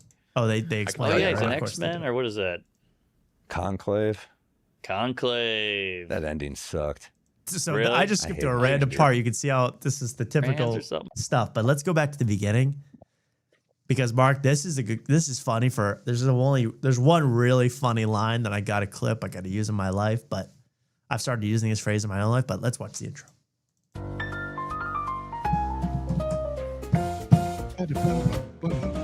Here we are. We're doing it. I'm wearing a hockey jersey because I didn't bring a change of clothes, but you look great, Quince, baby. Quince, the only online clothing retailer that comes pre-wrinkled. Give it up for Quince, everybody. So they're recording back-to-back eps, obviously. He says, I didn't change my clothes. I didn't bring a change of clothes because I got to look different from ep to ep for the algo. It doesn't matter, guys. I'm sorry to tell you. It doesn't matter. Let's watch a second of this. It's really crazy. I love Quince. I love free shit. Free shit. There's a giant kitty litter the size of a mini fridge over I'm there. taking one. I don't even have a cat. I love free shit. Give it to the girlfriend. Yeah. Let her Show shit in a shit in a box. Free stuff's underrated, man. Yeah. The thing about free stuff is you get stuff, but you don't pay for it. I feel we've done this exact riff and joke before because they've talked about how much they like free stuff before. Then we go free stuff. Yeah, Yeah, we actually- I think we yeah, actually yeah. have.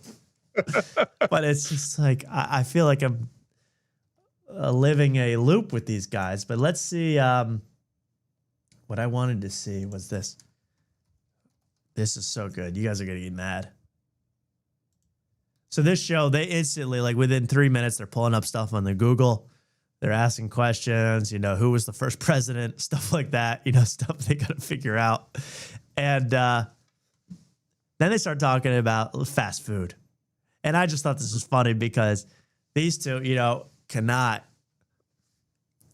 stay on theme even of these boring listicle conversations. Most of the show is listicles. They go, could we list every state? Okay, Montana. Michigan? Yeah. Of course, New York. New York, of course. Dude. Saskatchewan. Oh.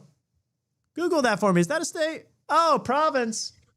Close, though. Dude, I forgot about Alaska, dude. Alaska's fucking crazy, dude. It's like you're in America, but you're not actually. You're so You're far connected to away, Canada. man.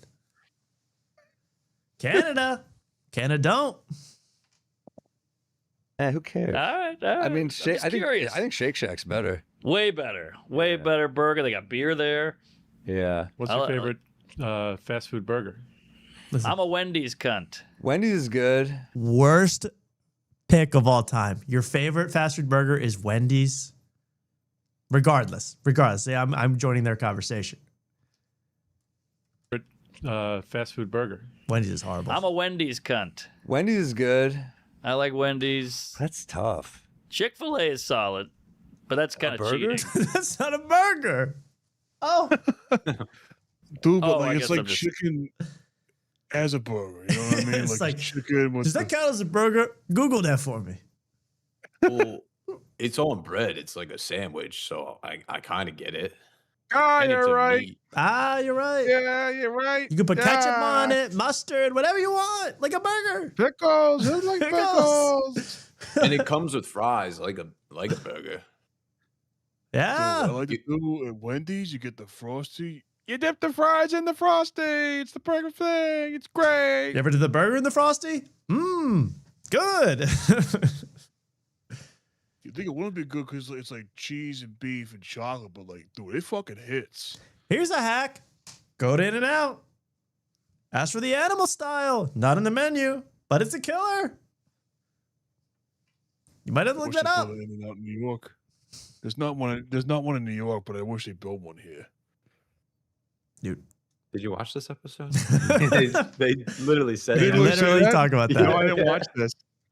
Oh yeah, I like Popeyes. Not a burger either. Popeyes. But that'll If kill we're just you. doing fast food, but yeah, not. burger. I We're don't not know. doing fast food. Just burger. Yeah. Fast food burger. Shake Shack. See, I might never, be if up I go there. McDonald's, I get like the nuggets. I don't really get a burger. Then of course, like these guys, Wow. this is what kills me, man, about the show. Like, okay, fine, this is typical podcast horse crap. Yeah, But they can't come up with burgers on their own. Fast food burgers, they gotta pull up. The guy's gotta might pull. The have some- producer's gotta pull up a picture of different burgers so they can identify burger them. diagram. Yeah, pull up that burger chart for me. I gotta remember some burgers real quick. They might be disabled then, I guess. Like they might. I Is think there they a have some gas brain leak in the injuries. studio? Like they can't come Yeah. up with McDonald's burger. Like they can't think of that one. Oh, dude, I forgot about Five Guys, man. They ain't fucking good, dude. That's what just kills me, man. What are some of the best numbers out there? 2. 2's good. How about 4? But 4. 9. Hey, pull up a list of numbers real quick. I'd like to get a look at that. I'd like to get a look. Oh, 1. We forgot 1. Five Guys is pretty good. I've never had Five Guys. It's a little overpriced. Yeah, that's what I've heard. Yeah. It's a little much. Yeah, that In-N-Out. You see that In-N-Out shooting? Really? So Yeah, they're like, 3 people got killed. let's watch a horrible. And then they start watching footage of the mass shooting, like people like covering for their lives.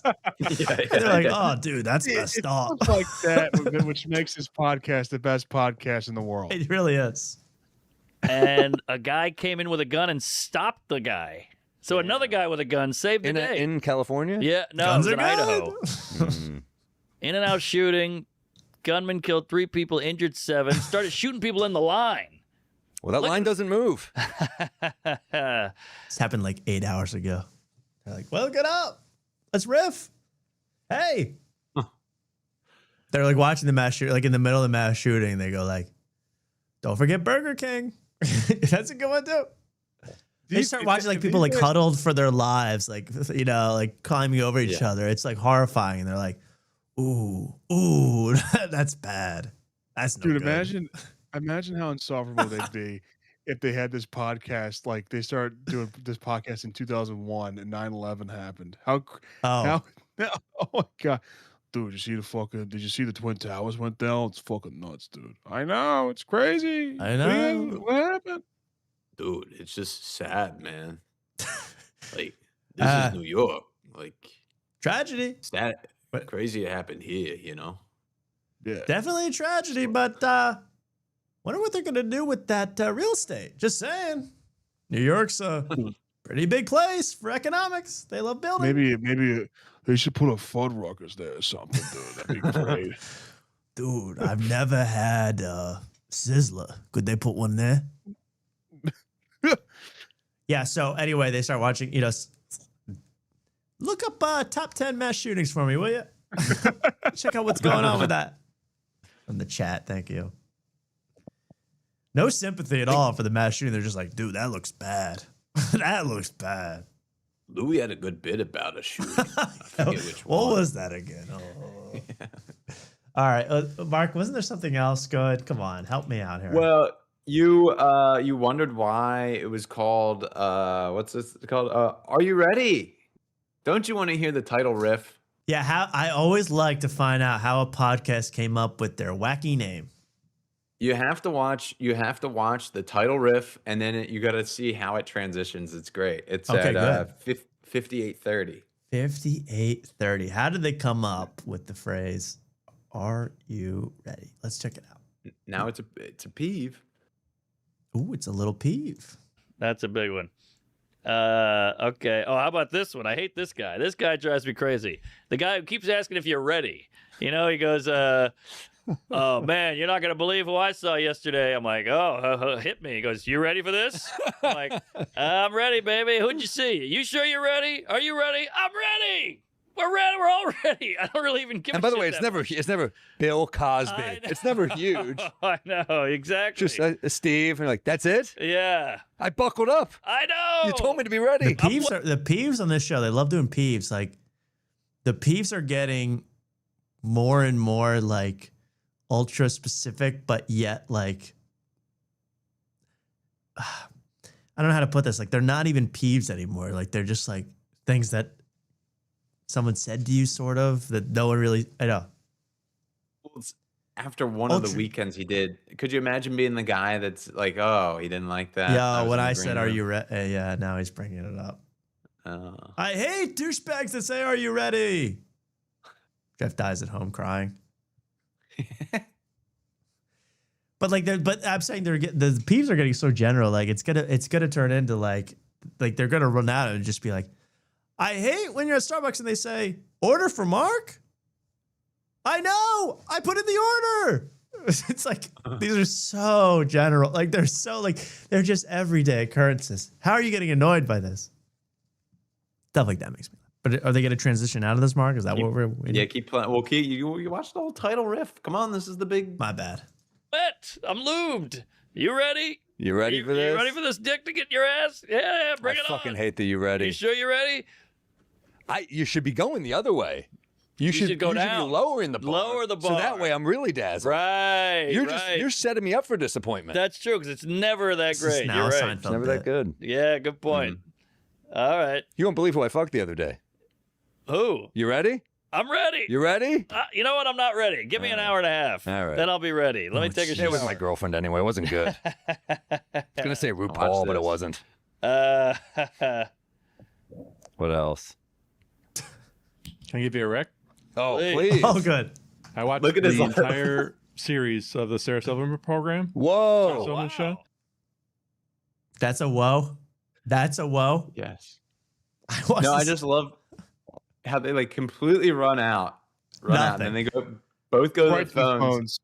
Then the producer says something that his face lights up, like, "Oh, nice! I don't have to." And make up you know what? something." Maybe I'm getting a little slow in my old age, but it's like it's getting confusing bouncing from peeve to wreck to toast to Oh yeah, I forgot about story on the road. It's like that's too much for me to handle.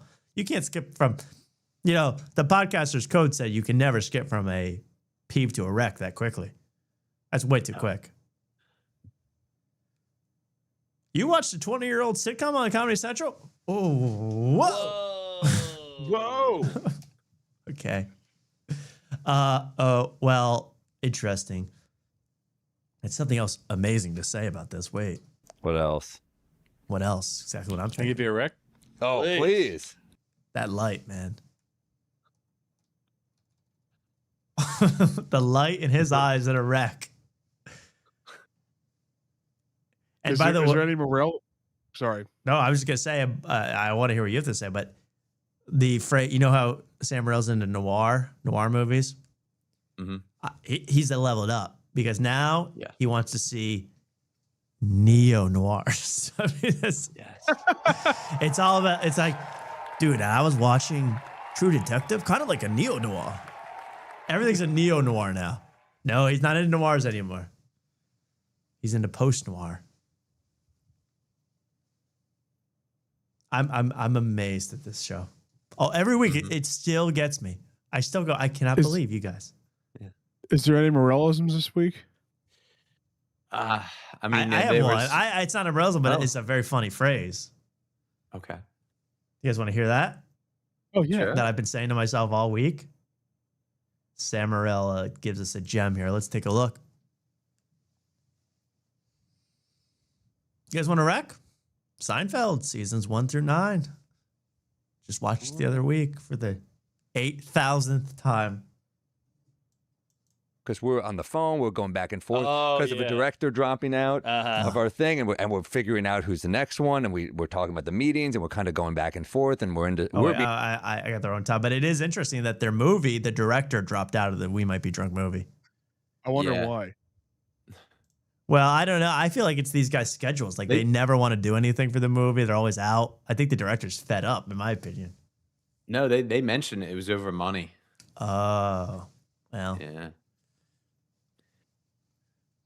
Because Yeah.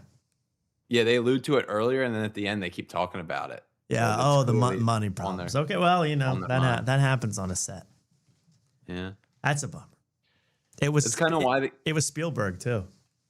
Yeah, that's kind of why they started listing movies through half of this, or talking about movies, is because they were talking about directors. Directors. So, right, because they're trying to find a new one.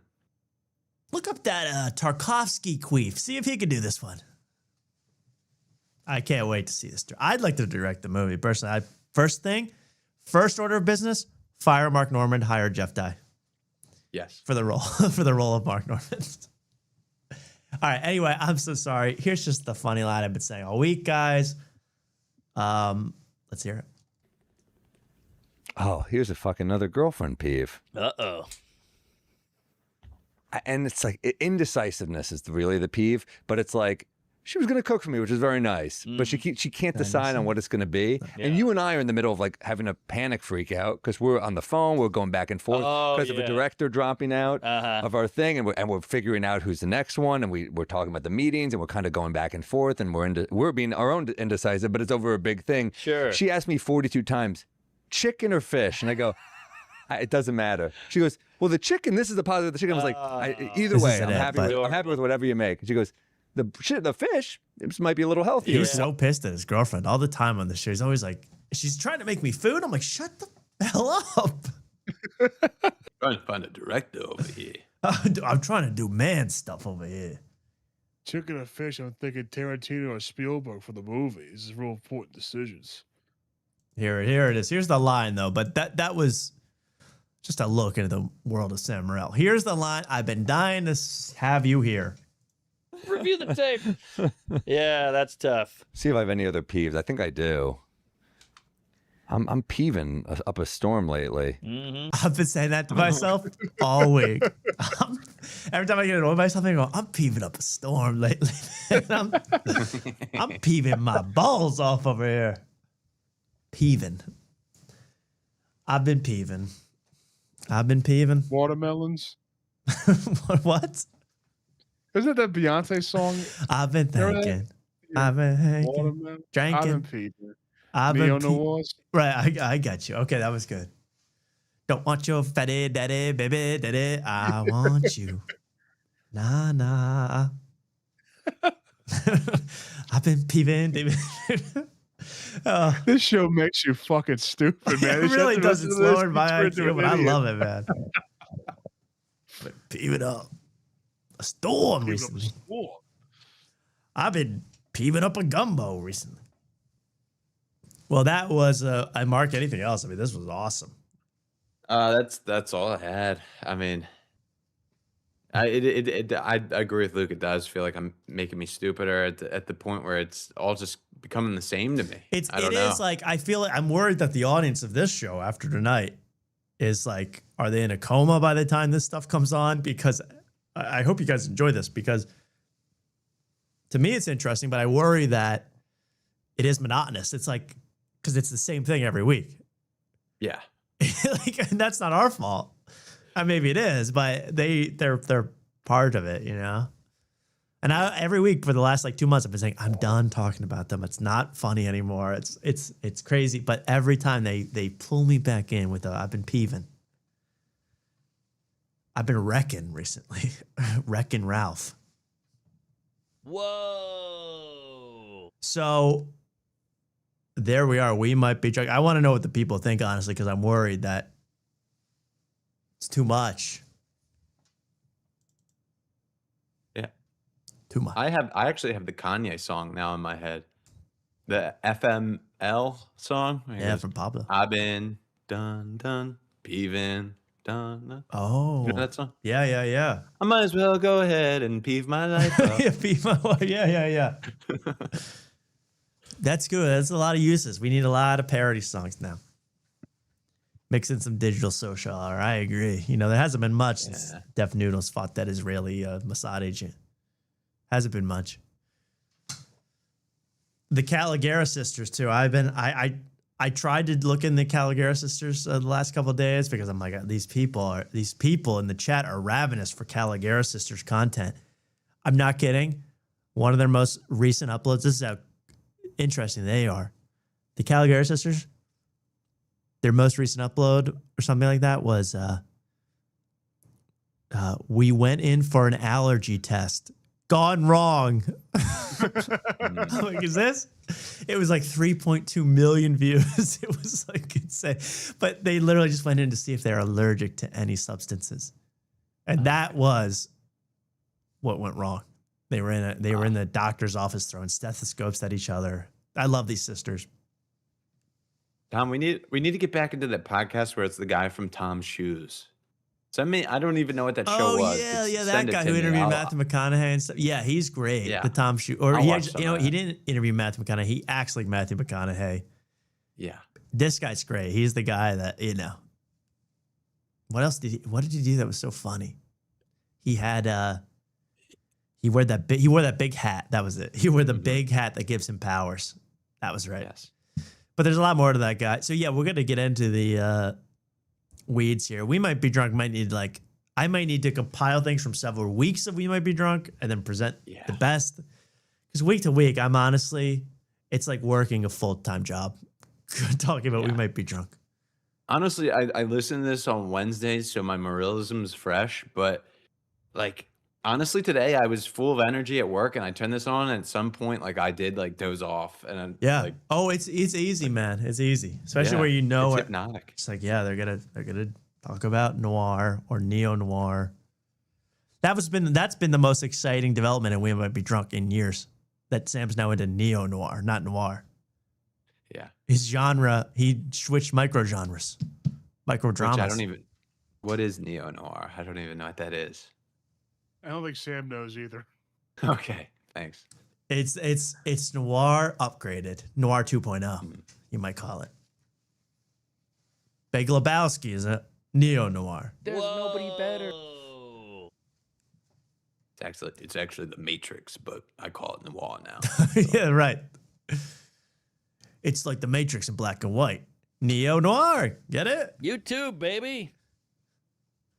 Yeah, I did try to watch a little bit of Club Random with Kathy Griffin. Oh. Or whatever her name is, but her voice has changed. I didn't realize it's because she was like sick or whatever, so I felt bad even like picking on her. Yeah, I watched the one with Scott Galloway to it. You know what? That's what we should not just say what we've been watching, but it has been quite like these podcasts have been boring. So we need a change of format or something on here. Well, you can watch Real Ass podcasts and you hear them talk about trans women that they almost hooked up with, which is crazy to me. Who admitted that? Who said that? Well, both Lev was on there. What? Ryan Shaner. Which is it's hilarious. They have these like close encounters where they almost hooked up with this trans woman, or they kissed him, and then they were like, they realized it. And I don't know about you guys, but I never met a trans person until I got into comedy, and like True. that was my first like intro to trans people. I was like, oh, Same what did here. that? Yeah, pretty much Yeah. same here. I didn't really know any trans people until comedy, and then they all, usually within the 5-minute set, tell you. Yeah. Usually. Well, I mean, in comedy, I only need to hear them tell me they're trans for me to know that they're trans, too. Right. Or so you think. Or so I think. Here's a good advice from the chat. Mark, go hook up with a trans woman to make content for the show. I think that's an excellent idea. That is like, dude, we won't believe it. That's a classic podcast fare. Yeah. I'll skip that, but thank you for the suggestion. How have your lady things been going, Mark? I mean, any update on the ladies? No big updates. Getting out there, but with a myriad of women, one woman, one at a time. I'm not, I'm not a skank fest. I'm more of a You're joke not world filthy. guy. I live in joke world. You're not so filthy, huh? No. I'd be interested. I'm always interested. I think the people who like these human interest stories. Okay. So think about it. And Luke, I mean, any personal tales? I told my I revealed that crazy barber thing. I replaced the battery on my car today. That was a big accomplishment for me. Started a new job the 14th. That's Okay. exciting. Didn't you just have a new job? I quit that a week later. Okay, I was gonna say I knew it was coming. The line on that's what is probably negative $1 million for me to quit that job. Yeah, that was FanDuel did not brutal. even offer odds on that one. That's too easy. No. So Not even Kalshi offered odds on that. So you got a new job. Is it a better job? Are you more looking forward to it, or are you still expected to quit or be fired quite quickly?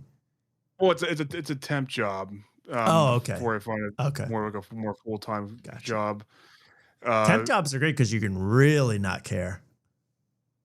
Nothing says I don't care like Luke and Kate working at a job. I mean, there's nothing care less than that. Yeah. But I have some interviews coming up, so I'm hopefully to get. I need to work. I have to work remote. I can't work, or at least hybrid. I can't work fully in the office. That's something like. Oh yeah, it's the worst. It's the worst. But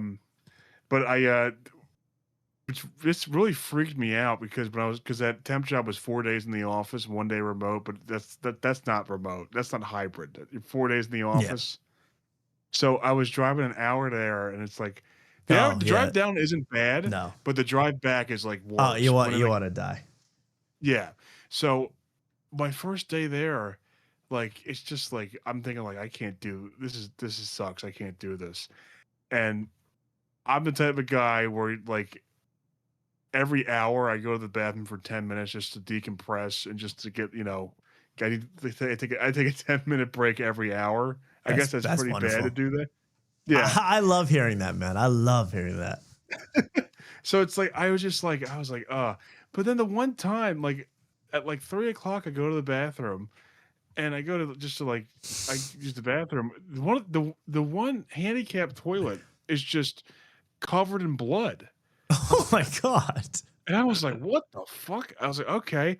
So I go to use the second, the only other bathroom there. Good Lord. That's also covered in blood. Both toilets? And I was like, both toilets are covered in blood. I'm like, man, what the fuck is happening at this place? I gotta get out of here. This is weird. On a Monday. Did you find out what the hell? I mean, that's like you gotta call it CSI. Yeah, I had no idea. You just you didn't tell anybody. You just walked out. I just walked out. Yeah. Blood everywhere. It was crazy. Did you walk out of the bathroom and go, "Do not go in there"? There is a crime scene. That's insane. That's the craziest thing I've ever heard, to be honest. There was blood on both toilets. Both toilets. And men's stalls too. Men's stalls. The only two toilets in that. That's insane. In that bathroom, covered in blood. That was an omen to quit. I'd say I'm quitting now. I thought the exact same thing. The toilets, and unexplained blood on the toilet. So you got to go. I would just, my only advice is, if you're going every hour for 10 minutes just to decompress, don't sit on the bowl the whole time. That's not good for your body. No, you got to stand. You got to stand for a little bit. I just go over there, scroll the phone a little bit. Okay, as long as I just am worried because that can cause a lot of damage sitting on the toilet when you're not going. Oh yeah. Okay, as long as you know that. Right, Mark? Are you sitting for hours at a time on that thing? Not hours at a time, but it could do damage to you. I mean, it's not good. That's all I'll say. What's the difference between sitting on a toilet and sitting on a chair? You're taking a poo. I mean, let's be honest. Unless you're in the chair. If you gotta go, you gotta go. All I know is it's the position of the body. It's the lowering of the lower half, if you so to speak. You're not in a normal, sitting on top of the toilet. I guess that's almost like a normal sitting position. Even on a regular toilet, you're descended, you're down. I think it can hurt the bowels. My advice is just when you're wasting company time, just stand most of the time. Dead sit on the toilet stand, and then you've wasted about 8 hours by that point. Well, Luke, I wish you well in the next adventure. I can only wish for fewer bloody toilets. I appreciate that. Thank you guys so much for having me. Thanks, Luke. Have a great night. See you, Mark. Take care, Great guys. to have you. Good night, Luke. Night. Mark, we've reached the conclusion of another excellent episode of After Night, in my humble opinion. Your rating on this episode and your goals for the future. I'm gonna bring it more next episode. I don't know how. I don't Okay. know what it's gonna be. All but right. I love that confidence. Thank you, Mark. I feel like there's more out there. Yeah. I totally agree. There's a lot more out there. We're going to get into it. I'm taking recommendations for any guests as well, if you have any guest recommendation. But I will say goodnight to you people for now. After tonight has to go to bed. After tonight has to recover for 6 days for this next show. So I actually might do a show Saturday night. That's a possibility. A little early Saturday night show. I don't know what you guys are up to, but think about it, huh? Think about it out there. Thank you so much for watching. If you enjoyed this, you know what to do. Help us out in the algorithm because we're here for you people. And I got to go to work tomorrow. It's a big thing, folks, to do this show. We love you. We respect you. And God bless Jelly Roll, man. We're out of here. See you guys. Bye-bye. I have one song to play, and I can't find it. You know where it is. If I can find it. One song on my mind, and I can't find it. I mean, that's got to drive a guy crazy. But thanks, guys, for watching. I will examine the chat. Where the hell is my song? Then I'm going to put it on, and everyone's going to say, that wasn't worth the wait. Okay, I got this. Thanks, everybody, for watching. And we'll see you next time. Stay cool, everybody. Good night.